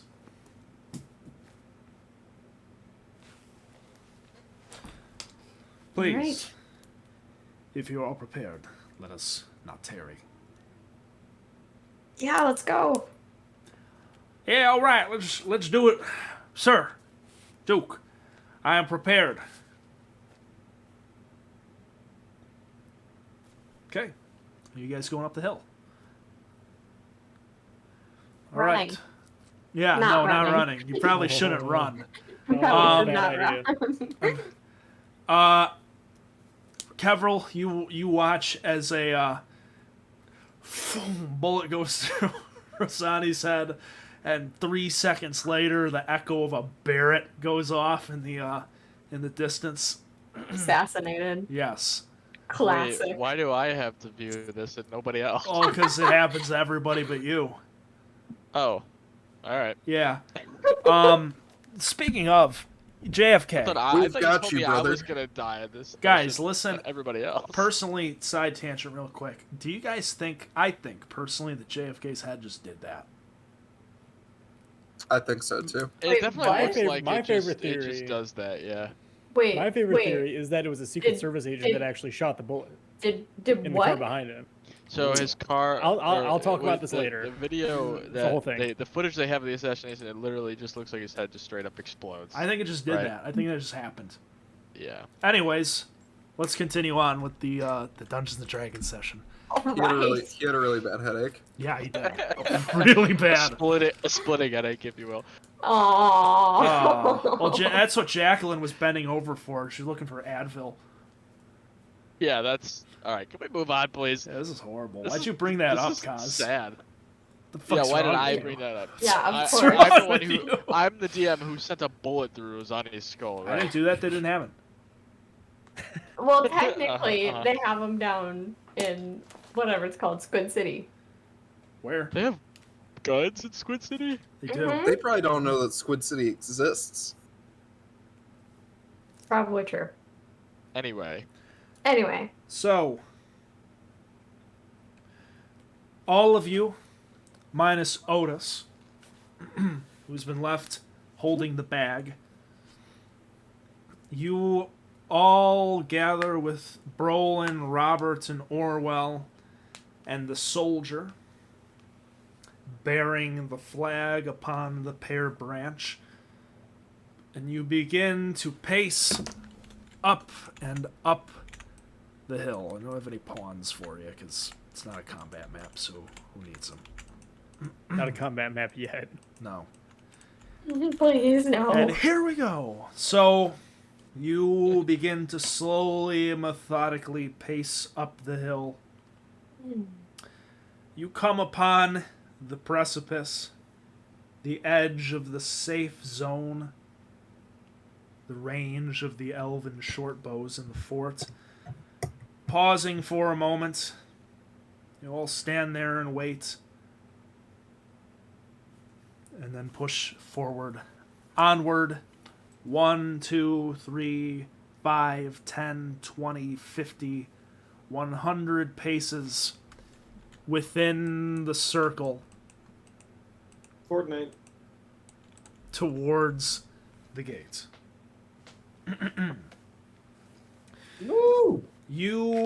The flag flaps and flutters in the wind as you're beginning to rise over the line of fog.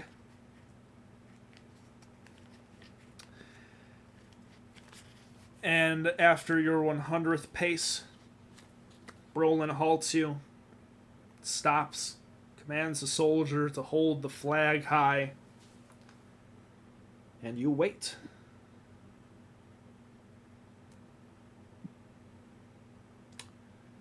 You wait for a time.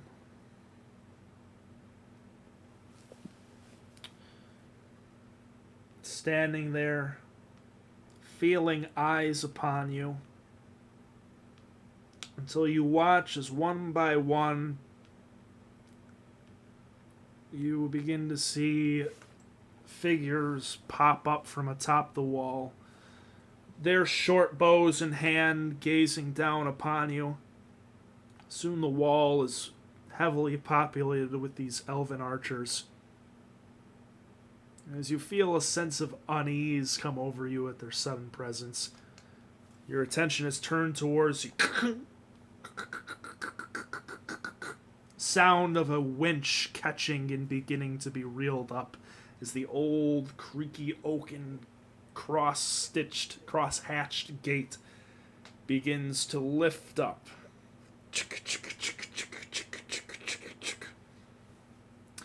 It raises just high enough for a retinue of elven diplomats to exit through the front gate of the fort.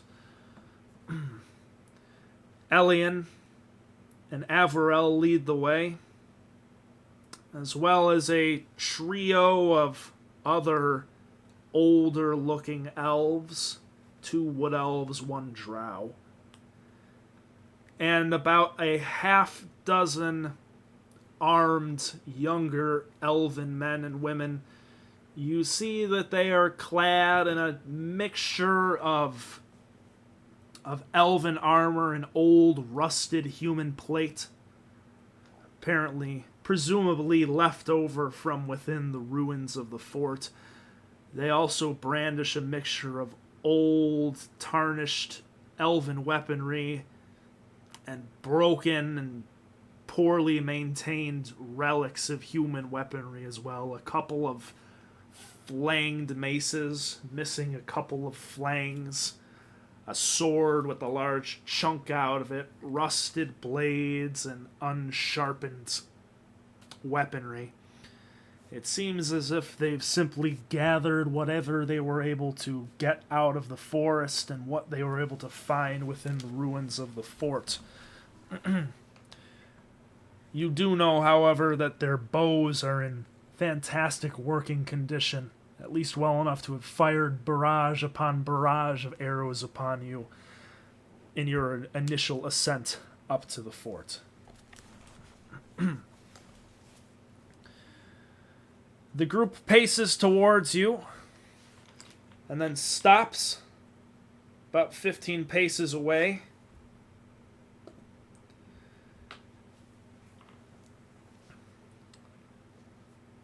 Elian in Elvish commands the soldiers to approach and search every one of you for weaponry or otherwise. I am assuming that none of you smuggled anything in. No. Nope. Didn't bring the horn or anything. Okay. Quickly, these elven soldiers pour over you, patting you down, checking you for any sort of weaponry or anything. And after a very thorough search, they give an all clear in Elvish to Elian. A few of them stay circled around you, while 2 are maintained along either side of Elian and Averell.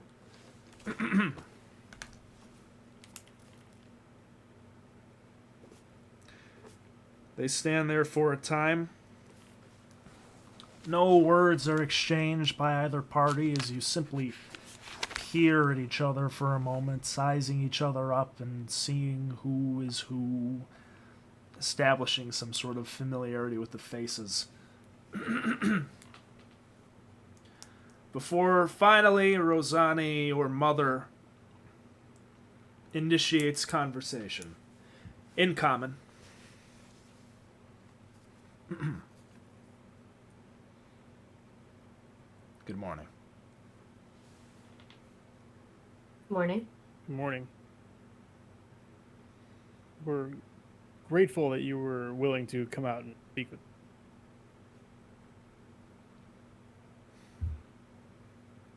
Quite.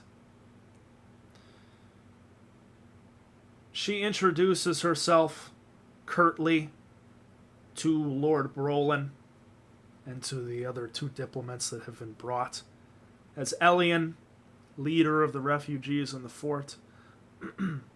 Brolin very tactfully thanks them for their acceptance of negotiations, introduces himself as the Lord of Magnolia, and his two compatriots, Robert and Orwell, as traditionally appointed representatives in their diplomacy. Classic. Initial negotiations are established. All names are provided,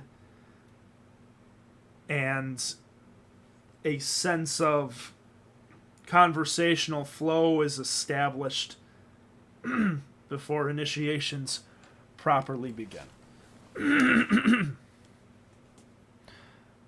Elian, in her initial statements, Rosani, you see that about as often as she can, she gazes upon you, though she tries not to meet your eyes whenever she does.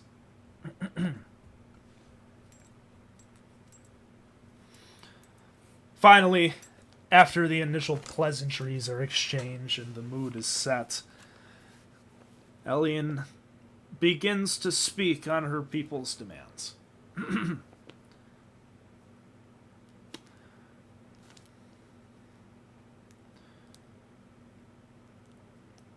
There is much we have to discuss, but there is an immediate matter at hand.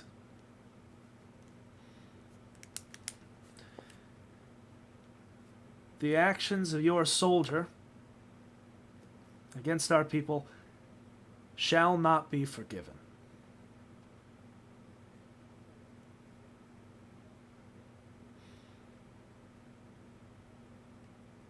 It is assumed by our people that they acted under your command to slaughter mine.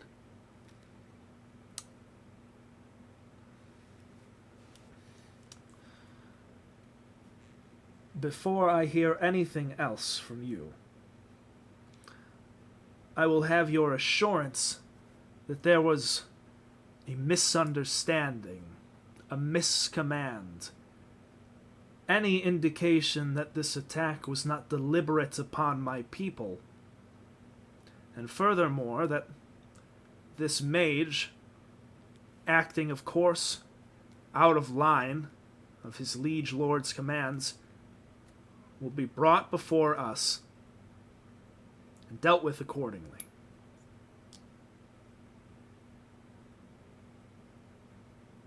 I nudge Roscoe to the front of the negotiations. Is Brolin not gonna speak on this at all? Or Yeah, because he's technically the Lord. I will let you guys... He will fill in gaps, but for the sake of keeping it interactive, I will let you guys fill in conversation. All right. Okay. Assume that Brolin fills in much pertinent information as well. The conversations you'll have will be the moments where We are speaking. he isn't doing all that rigmarole. Gotcha. Yeah, so this isn't a necessarily like exact cause to effect sequence. I see. Okay. So Roscoe's gonna step to the front. I'd like to assure you that the actions of this man are in no way a result of commands that have come from either the leadership here in Magnolia or back in Paradis. None of us up through the leadership have been aware of his actions. And with this knowledge, we hope to act swiftly in order to stop him and bring him to justice. With that knowledge, or with that being said, if you'd be so kind as to share what information you have gathered about this man.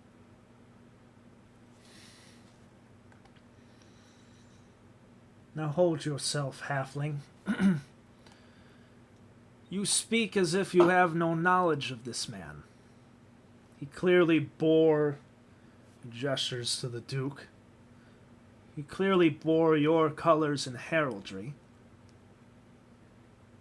Do you attempt to imply to me that this is no soldier of yours, when he is so clearly adorned in your war's colors and garb?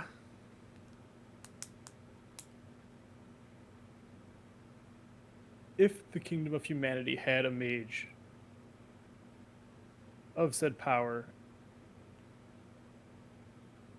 things would be quite different for the king. As it stands, the use of magic in the Kingdom of Humanity has all but vanished. There is very little knowledge that is to be shared within the confines of the human. This man, perhaps he is a remnant of the war that ended 5 years ago. That we cannot say.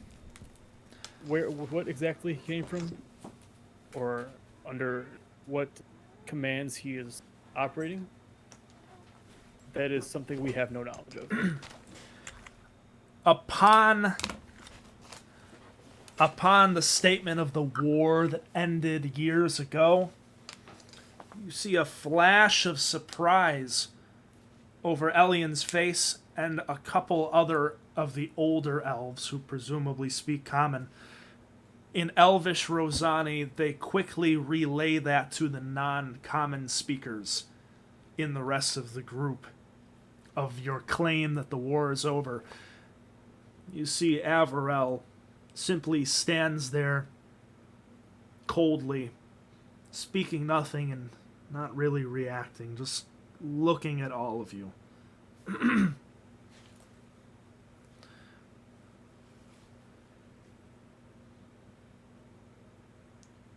Repeat what you just said. Seem surprised. The war between the humans and the orc has ended about 5 years ago. There have been a number of changes in the royal court of humanity. Since the war has ended, since about 5 years ago, there have been 2 new kings. And the new king stopped the war. Yes. We come here on behalf of King Gossard Stonegate. The king that ended the long war. Rosani, you hear some murmuring in Elvish that amounts to, "Is that true? We didn't know that. They must be lying. Are they?" Confusion.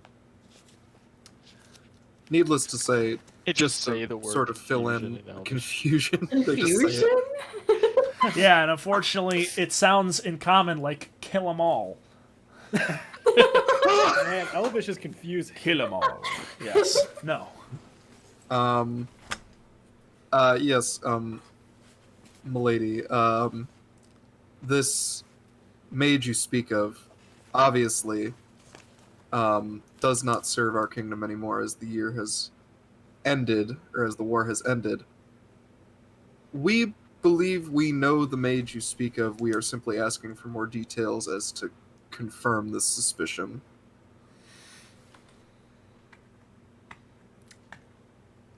Elian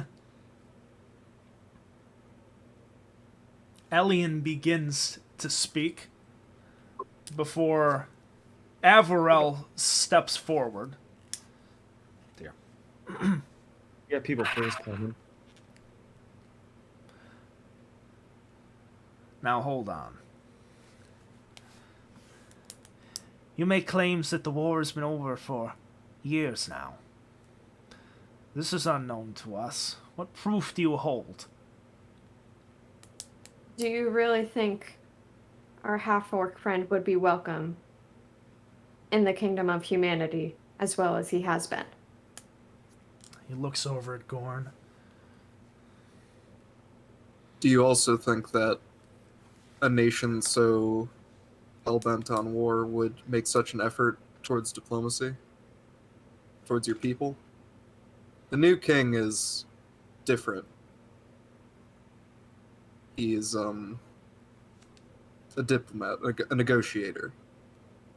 He wants to see that our alliance, or non-aggression, we'll say, with the Elven Kingdom. Someone just yelled. That was scary, sorry. Oh my god, it's still happening. It's the elves that are behind you. It's the elves, It's oh no. the mad mage. Yes, you'll just... The new king is not war-hungry like He previous. seeks peace. Seeks peace. That was why it was really important that he wanted you guys to know that he sent an elven diplomat. Averell looks at you all coldly, and then gives you a comically large wink. No, he looks at you all coldly, maintaining the facade of ignorance. Ignorance. Yes. The Dominion has negotiators as well. Elves who promise the same things that you do. There is no conflict, that there is nothing to worry about. How could this happen if this were to be true? Who's to say our half-orc fellow there has not been bidden to silence at threat of his life? Nothing but a show thing. He can speak for himself. And he could kill all of us very easily. That too. Do you say that part? I mean, I kind of... Not in a... Well, hold on now. He already Don't said think it. about it. Just say no, please, for the love of God. I think it's too late. I did say it, but I mean, I'm sort of gesturing towards his physical body. Obviously, he's not a... I won't retcon anything, but... All right. Rosani talking was not the one we should have been afraid of. What? True. I've been trying so hard to just let Rasko take the lead and... Connor, Okay. What? I didn't do anything wrong. are you the way that you Roscoe, Yes. enhanced ability gives you advantage. are? I also have it, apparently. On charisma checks. Yeah. Go ahead and That just includes, roll like, deception. a charisma persuasion check. No So, advantage. no, okay. Shit. Not with all of that. Well, I guess Okay, we're good. Connor's last statement probably gave Hey. it disadvantage, so it probably evened out. That's a 29. 17 plus 12. More murmuring amongst the crowd in Elvish. Rosanna and Kevril, of course, you understand Elvish. Yep.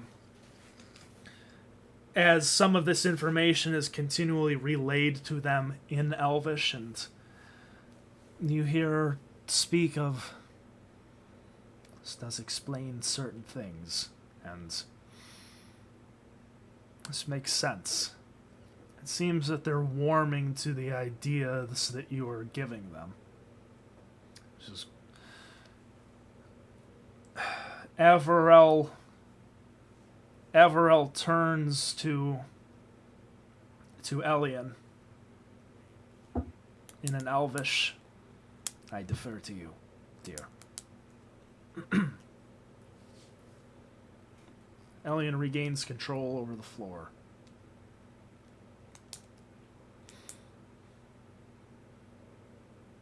If what you are to say is true, that the war is over, the new king reigns over your lands, one interested in peace and justice,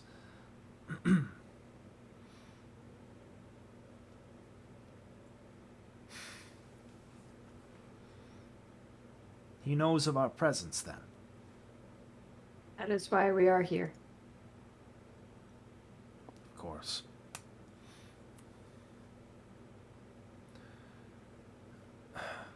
Then if we are known here, we are likely known by the Dominion.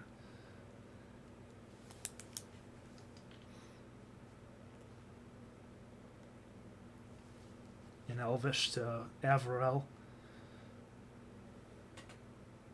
it may not be safe to return.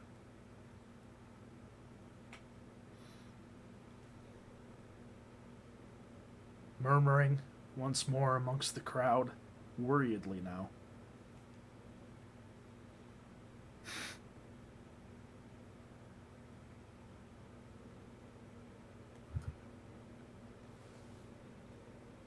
He looks at the trio of triadic representatives, Brolin, Orwell, and Robert.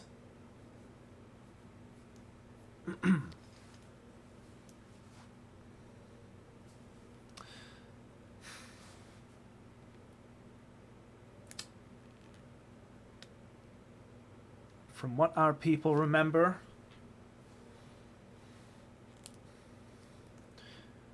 your beliefs embody truth and justice. It seems you are compliant in your tradition to this.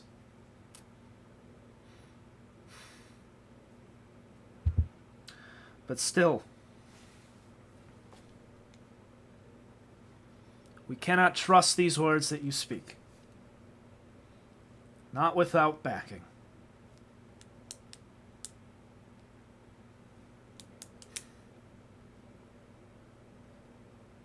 You. Elian looks at Flint, actually. Dwarf. You hold these same beliefs to be true as this trio that stands with you? Gesturing to the Triad people.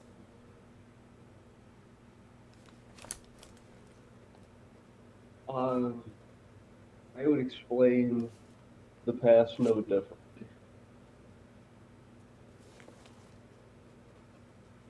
Okay.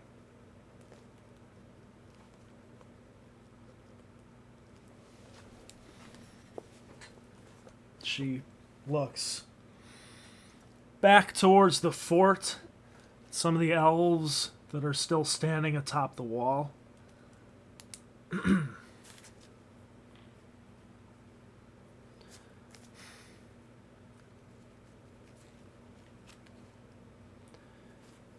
There are many things that you do not know of my people's plight.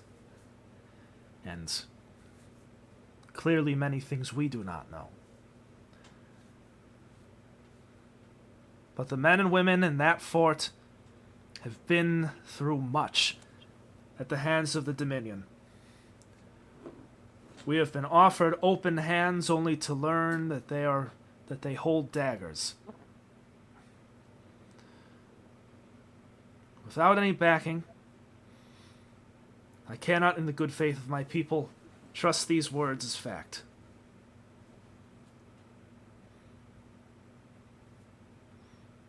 If this mage truly does not serve you, Lord Brolin, then it is of no consequence that he is put to the axe.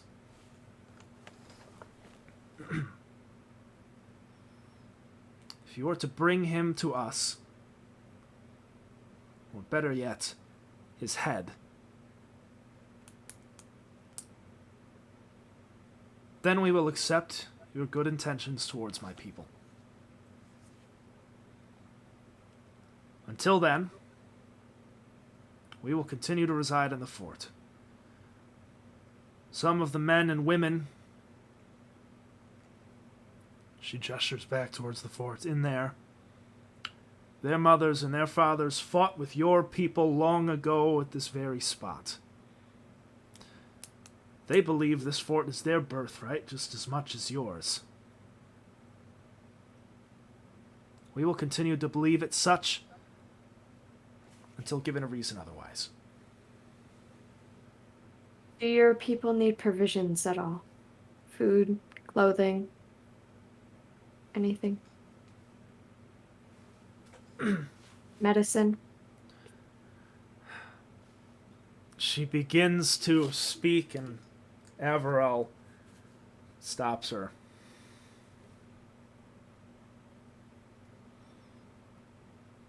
This climate is not suitable for my people. What you call a summer is akin to the coldest day many of these men and women have felt. We have injured as well, at the hands of your mage.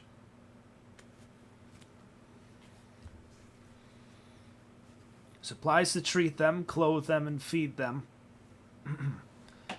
I demand, personally. He looks at Elian and those behind him as yet another prerequisite of our continued negotiations. Of course. We will arrange to have those sent right away.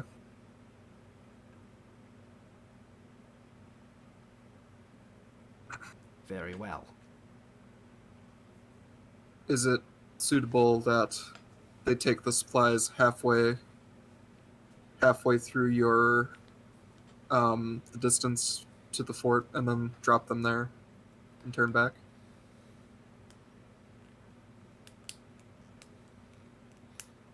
The supplies will be placed in the same spot in which we meet now. I will not have my people step any further towards your lands. Understood. And ours will come no closer. Very well.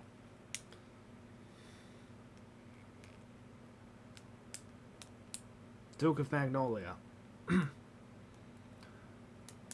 I hold you to your and your representatives' words. I hope to see this man put to justice.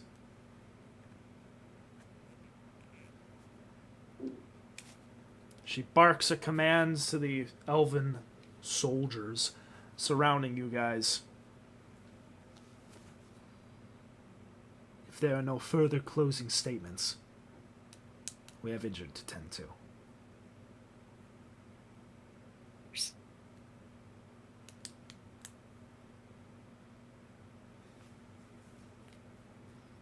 Okay. Brolin and the others give their customary farewell and closure of negotiations, and there's a little more diplomatic rigmarole until the two groups disband. You are left standing there and you watch as they begin to proceed back towards the fort. Rosani and Kevril, you do pick up some conversations in Elvish amongst the groups.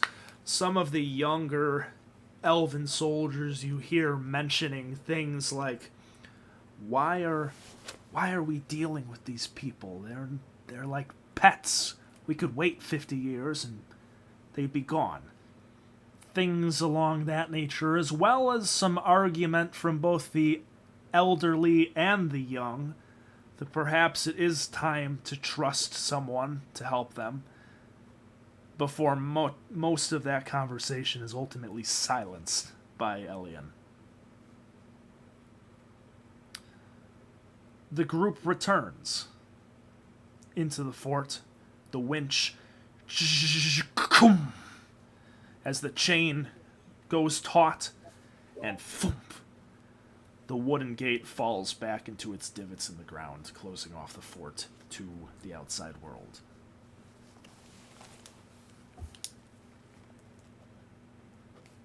Well, that went about as well as it could.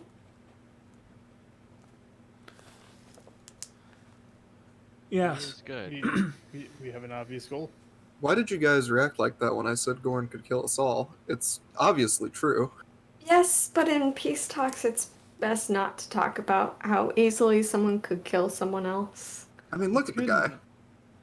It's good in general to not use the word kill. That too. I mean, I could. You Yes, you are, we could, know. but sometimes stating the obvious is a bit too much. Remember how we talked about telling the truth, maybe not the whole truth? That principle. Kind of. Okay. Brolin gestures you all to continue back down the hill as he speaks to you. Well then. Seems the path before us is clear. We will say that a description of the mage has been... So, in all the stuff you did not experience, a description of the mage has been extended when it occurred. When did it occur relative to Gorn's Gorn. A experience? few weeks And- ago. And where? Prior? A few weeks prior, at the fort. At the fort. Yes. Okay. Like while they were in it? Yes. Can we say that as well as in part that those discussions, they will try to reach out to us if they see him again? Yeah. Okay. I think that's, yeah. So, Because, I mean, I'm under the assumption that we're about to go searching for him, and if he just shows up back at the fort, then Yeah. right. It'll be a little So, awkward. be a little the awkward. details of the mage attack on the elves have all been discussed, as well as everyone's identities involved in this. All of you guys, all of them. Well, Elian and Averell, really. And a few other minor things such as that, but that is really the greatest ground that has been broken in today's round of negotiations. And as you descend down upon the hill, Brolin speaks with you upon what you guys just discussed with the elves. It seems we have a path forward then. That we do. Yeah, well, pretty well. This mage. Orwell, Robert. Thank you for your time. Please. Return. He gestures towards the soldier with you guys who has the flag. Boy, please, take him back to where you found them. They've done enough work for us all today. Triad be with you. And you. They respond. He holds the rest of you back as they continue down the hill. And he watches them. You all watch them as they walk down the hill and towards the encampment led by the soldier. Roland does not look at you, but he does begin to speak once more.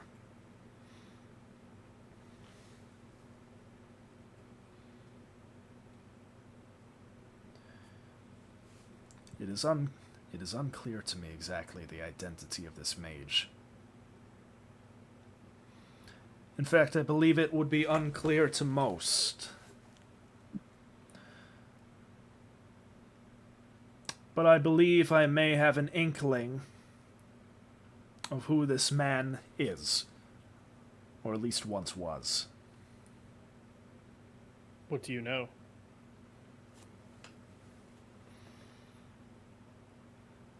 What do you know of the war? Not much. He turns to you. It was long. A long conflict. A bloody one.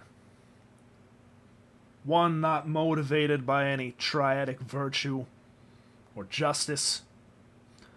One of glory and opportunity. Waged by filthy, ill-begotten kings and lords. A waste of life and limb in the South for over 80 years that my people suffered.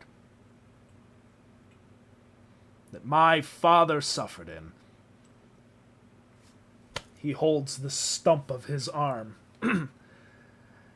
that I suffered in.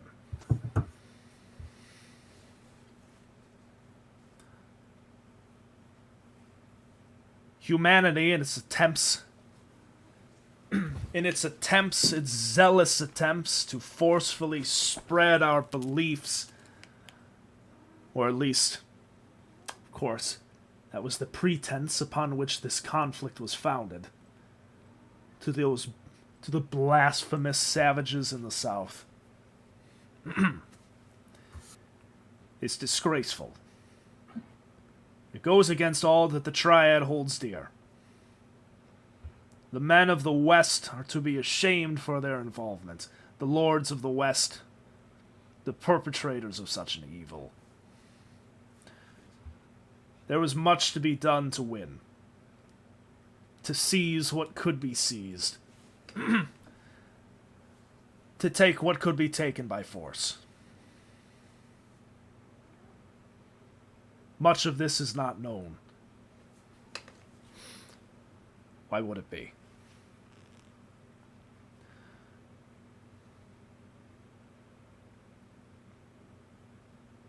It is by chance. Oh, I think we lost Mitchell. No, he's back. He did disconnect from tabletop. Yes. Yeah. We're back. He looks at you all. It is by chance that I have come upon this information.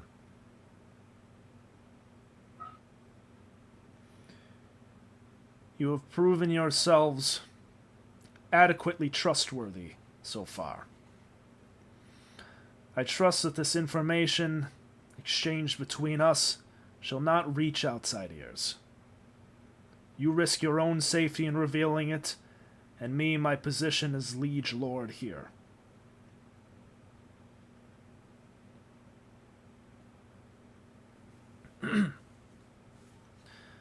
Many years ago, while my father still fought to protect Magnolia from the leeching, the rape of our country, humanity sought whatever advantage it could take.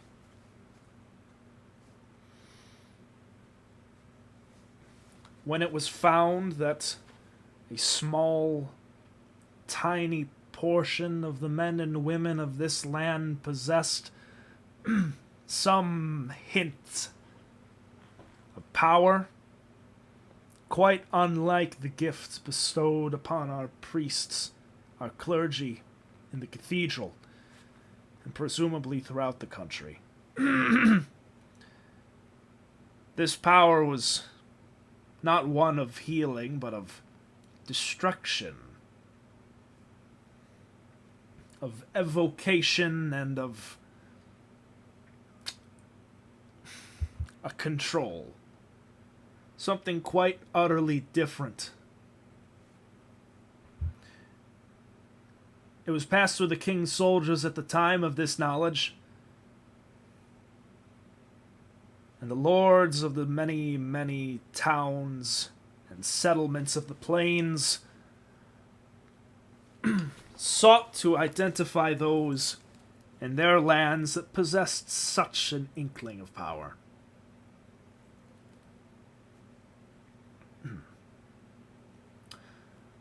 24 young men and women, boys, girls, barely older than boys Patrick and Stevie, were seized throughout the years and brought together.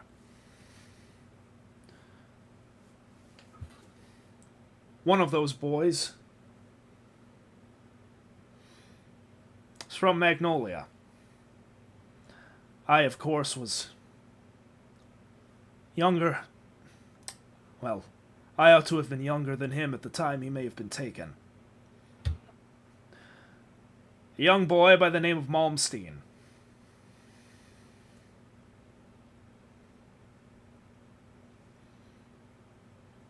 He was assembled in the south, and he and the 23 others were to bring victory to humanity.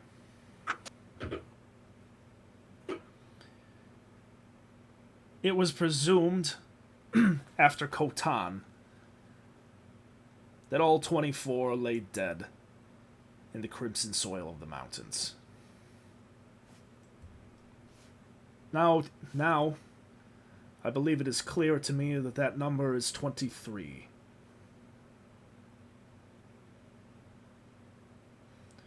I believe Malmsteen lives, and for whatever reason has returned to his home. What has driven him to apparent madness to attack the elves in the fort, to hide himself away from wherever whence he came, I do not know. But it is clear that he stands in the path of diplomacy.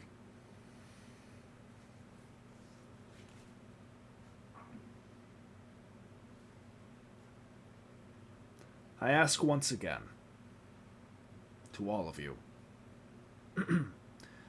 I do this for the safety of my people. Rosani, he looks at you, as well as yours.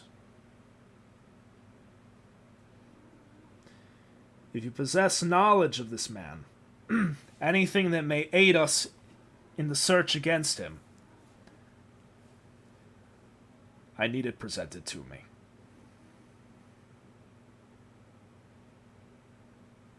We all just look at Gorn again. Record scratch. Otis. Otis! Yeah. All right. Yes. So, it has been... Let me write a couple things down real quick. Does Otis run on Windows or Linux? He's Mac OS. He's definitely a Linux machine. You're kidding me. He's absolutely Linux. It's up to interpretation. Hold on. Sorry.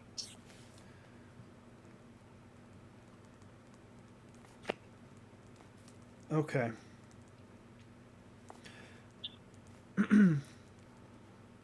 Otis, it has been 1 hour, 27 minutes, and 33.5 seconds since the party accompanying Brolin and his diplomats have ascended the hill up out of the fog and into negotiations with the elves. Yeah. You have made yourself comfortable, however you understand that term, upon the ramshackle old tower inside of the encampment. Yes. And for a while, you simply watch. You cannot hear, and you really can't very well see what is going on within negotiations, but you watch over your companions to ensure that if things do go south and combat begins, you are prepared at a moment's notice to assist them. 100%. But Otis, as you begin to, as you continue to look over towards negotiations, you suddenly feel a sense, a presence far off to the northwest.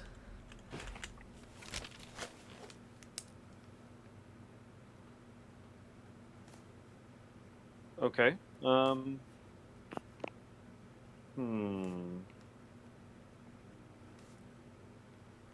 I don't really want to leave. Let me see what I can do.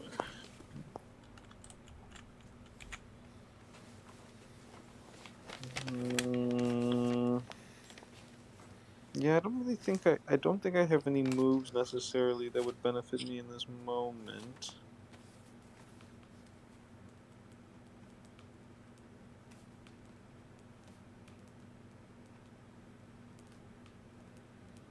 Okay. Would you like to look towards the general direction?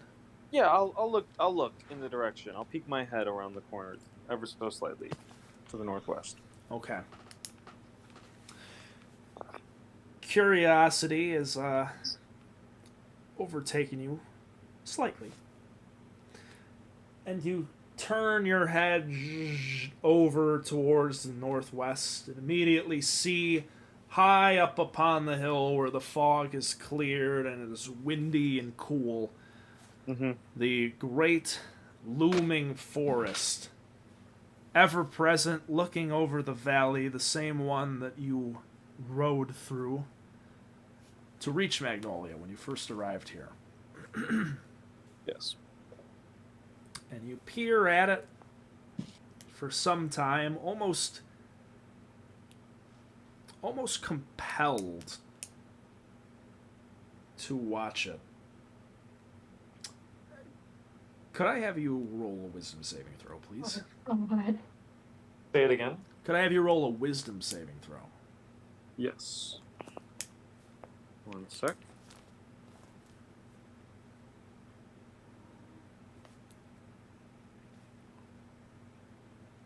Okay.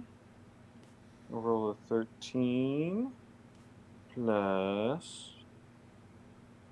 2. So I roll a 15. 15.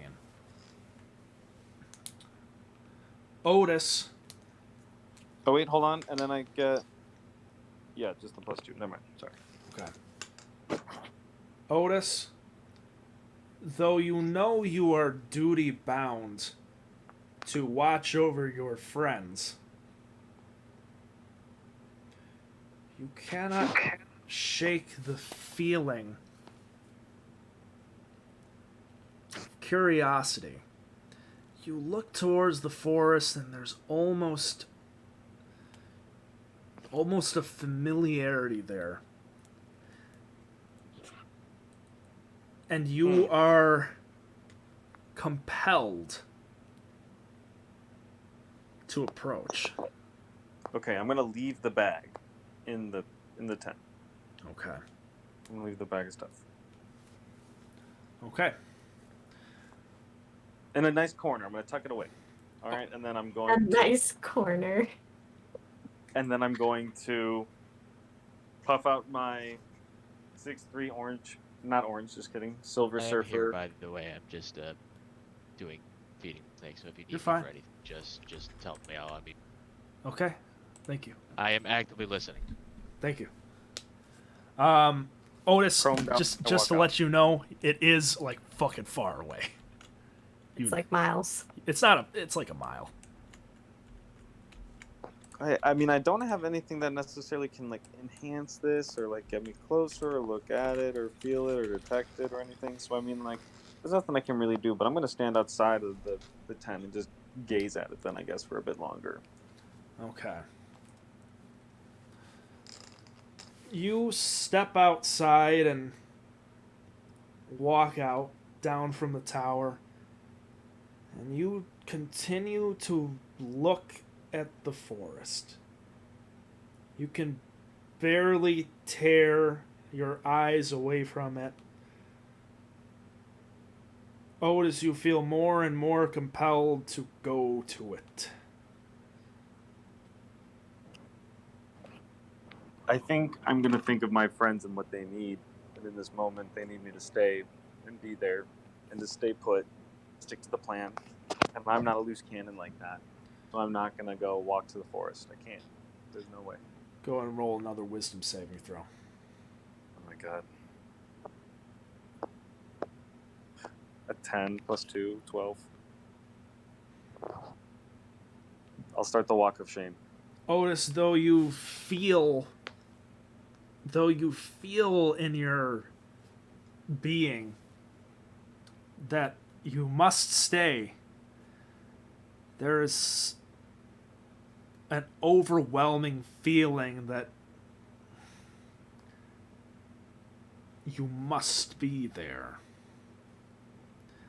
It's familiar to you, and as you step out of the encampment and begin the long journey up the northwestern road and towards the forest, you continue to feel this strong presence pulling you closer and closer towards the forest. You come upon a fork in the road, about a third of a mile down from the encampment. You're not, you can't see the map, but you're still pretty far away. You're atop the hill, about 3/4 of a mile south of the forest, at a different fork in the road. And you stop in the road and just stare at this forest, continually feeling this compulsion to walk towards it. I need you to roll another wisdom saving throw. Okay, here we go. Here we go. Oh my god. A 9. It just gets worse.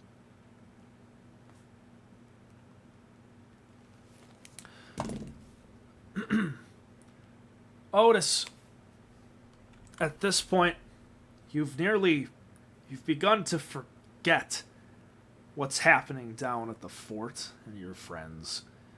You only feel that you must continue to approach, and you begin to take one step forward. When suddenly, you are snapped out of your strange, trance-like state by the loud whinny of a horse right behind you.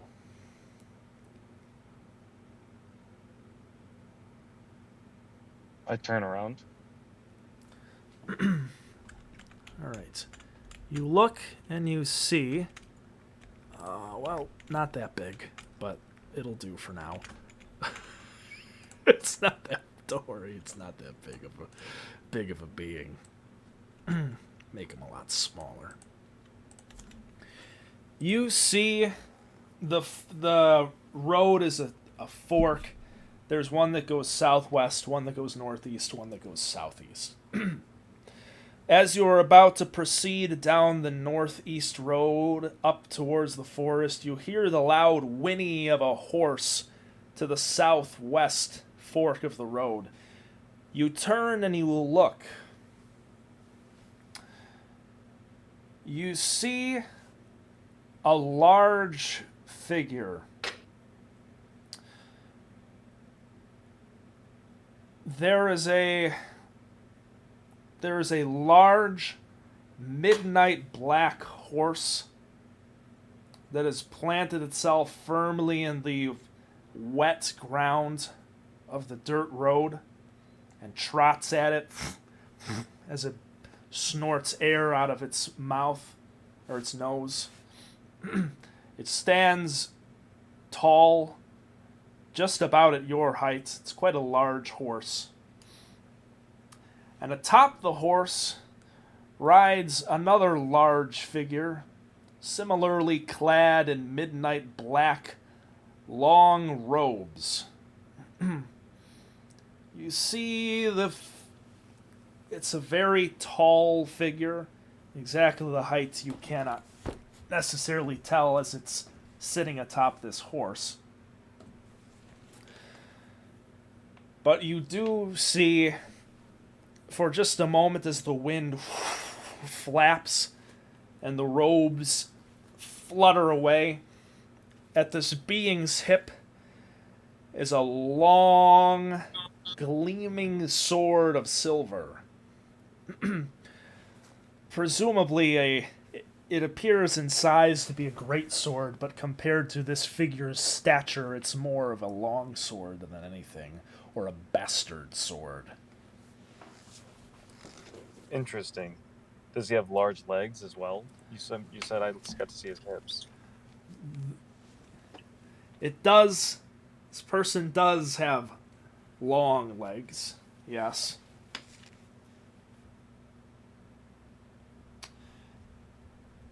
Give me one moment.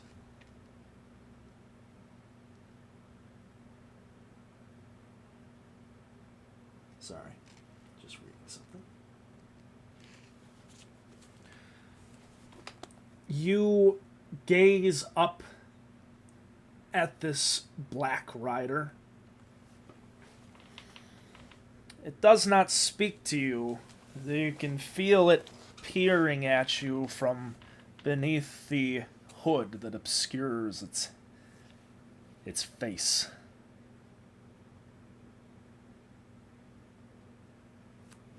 Kind of terrifying.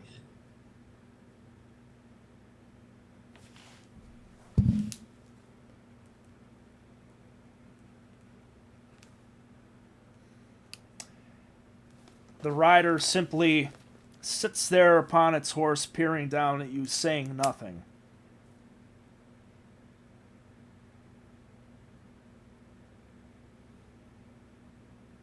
Can I turn it and go in the other direction? Can I turn away from it? You may. I will. I'll go to the northeast. That's towards the forest. Well, aren't there only 3 forks in the road, or should I go back the way I came? Is that allowed? You feel that this trance, this compulsion to approach the forest, is no longer gripping you. You are free to roam once more. I'm turning back. I'm going home. As you turn back, from underneath the hood, you hear a soft, feminine voice, almost a whisper. It cannot be her. It cannot be Sensei'la. Don't say it. No, it's not Sensei'la. Oh. You hear a soft, feminine voice. Now hold on a moment.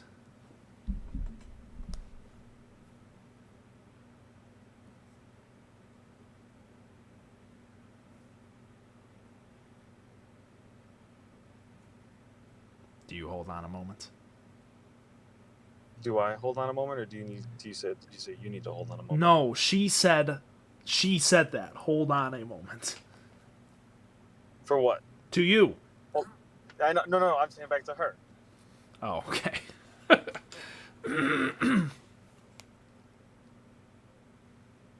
Hold on for what? Tell me. You're not quite alive. Though neither are you undead. Quite a curious thing you are.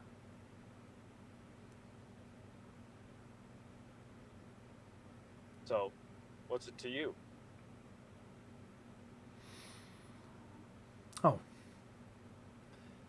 It matters little to me, your business. But she pulls down her hood, and you see she is a very, very beautiful woman. Long, jet black hair with a very, very pale skin, a serene, calm look upon her face. And she looks down at you. Can I raise my legs up to her? Almost. I mean, she's pretty... She steps down from the horse, and you see she stands pretty tall above you at a hefty 6'8". I mean, I can get Hell my legs yeah. up 5 more inches. I'm only 6'3", you know? Like, that's not too far away. Damn. We're into tall mommies. She looks down at you, Otis. Oh God. Yeah. She looks down at you for a time and simply looks at you, her face mostly unchanging, before she gestures towards the forest. Who are you? What is your name? Ah, of course. What do you seek from me, from the forest? She does not answer your question. Instead, you feel it too, don't you?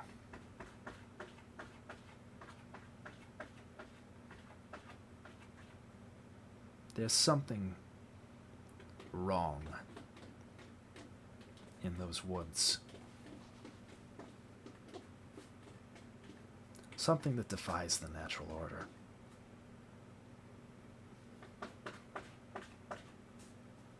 I don't seek that.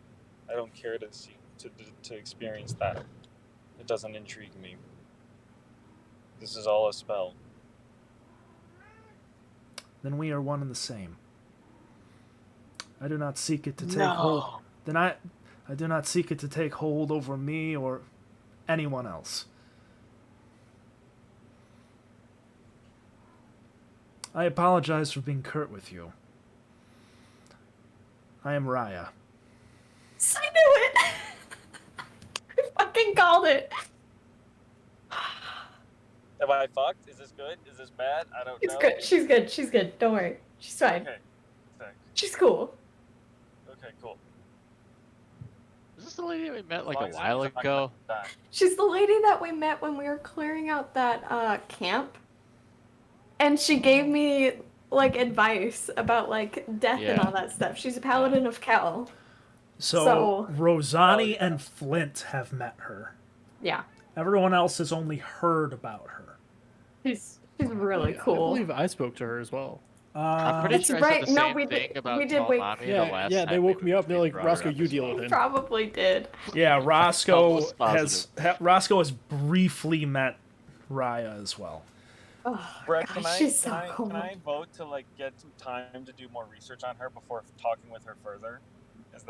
Can I play that card? Because I don't want to like say anything or commit to anything without doing a little research. Otis I wants don't to do think- a background check. I don't think it'll be a big deal.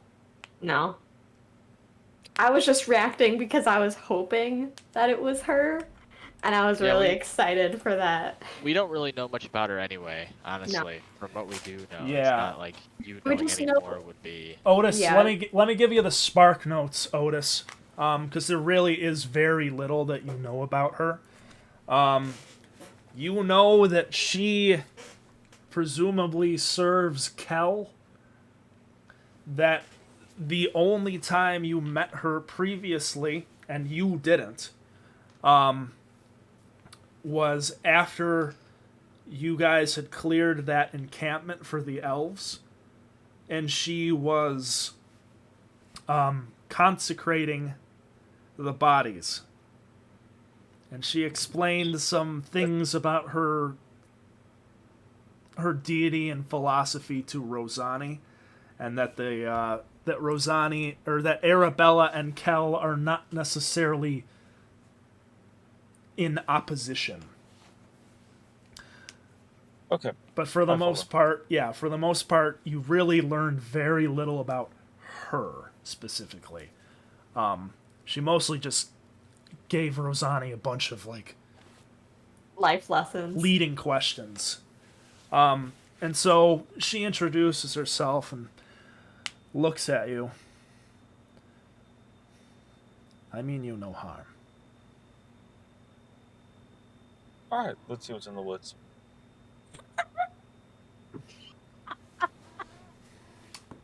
And I do have to go soon, so I think I'm gonna pass. I'm gonna pass it. I want to. Are you in a car, Mitchell? No. Bulow is. Bulow is. I thought I heard like background noise from you, Mitchell. No, I'm muted. You got 2 minutes left, Mitchell. Let's finish this one out. All right. Raya looks down at you once more and In fact, I do believe I've seen you before. You piqued my curiosity the last time, too. Tell me, do you still travel with a woman named Rosani? That I do.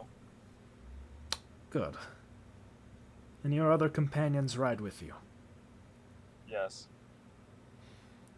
Well, this is positive news. Well, that's good to hear. There is something.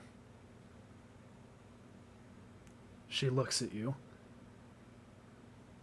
I'm sorry. I did not quite catch your name. Otis.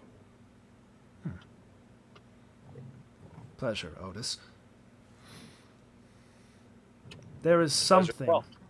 There is something that lurks in those woods. Something profane and fundamentally incorrect. It reeks on the air to me. Even now I smell it like a bloodhound. I've come to these lands to dispatch it. If you are aware of it too, then I'm certain Rosani and your other companions are as well. We are. We've been on the trail for a bit now. It's affected us in some ways that we wouldn't like to have continue to be the way they are. Then you're familiar with it.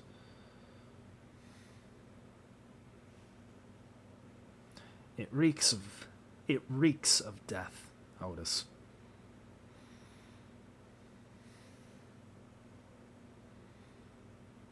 I cannot tarry. I must begin my search post-haste. Though I do not believe that I shall come up with... Well, we will see. Please, if you would. I would find it quite agreeable if you were to announce my presence to Rosani and your companions. I very much wish to speak with her and the rest of you. Thank you. I'll be encamped somewhere outside the forest. Though it reeks, the proximity will help me understand what needs to be done, how to locate it, and drive it out. I'll inform the party and we'll come ready to take this out completely. Thank you. Fare thee well, curious one. Our paths will cross again soon. I just bow. True monk. In a classic monk style. Yeah. And I turn around and walk back the way I came. Silently, she clambers back into the horse. And the horse gallops down the northeastern road and up towards the profane, accursed forest that has become the focus of many of your dreams and waking nightmares as of late. You watch as Raya disappears over the crest of the hill once more and up towards the forest, as the sounds of the galloping midnight black horse are soon drowned out by the whipping winds of the hilltop. And you head back towards the encampment to meet with your companions and exchange informations on what has just happened with both groups. And that is where we are going to end tonight's session. So, as always, I'll give my little spiel. If you're joining us for the first time, thank you for watching. We hope you enjoyed. If you're joining us again, what the hell did we do to make you come back? Let me know. Send me an email or a letter at... I'm not going to give you my address online. That's a bad idea. Yes. And if you are a player in the community, or one of you in here from the future, thanks for watching. Hope you enjoyed. And if you are one of these players in the present, currently, right now, even you, Kaz. What? What? Thank you all. Even me. Thank you all for coming. I hope you enjoyed session 69. Be on the lookout for when we will schedule our next game, session 70, in less than 31 days. And that's all we have for the stream. Thank you all for watching. Goodbye and good night. Big session. And Huge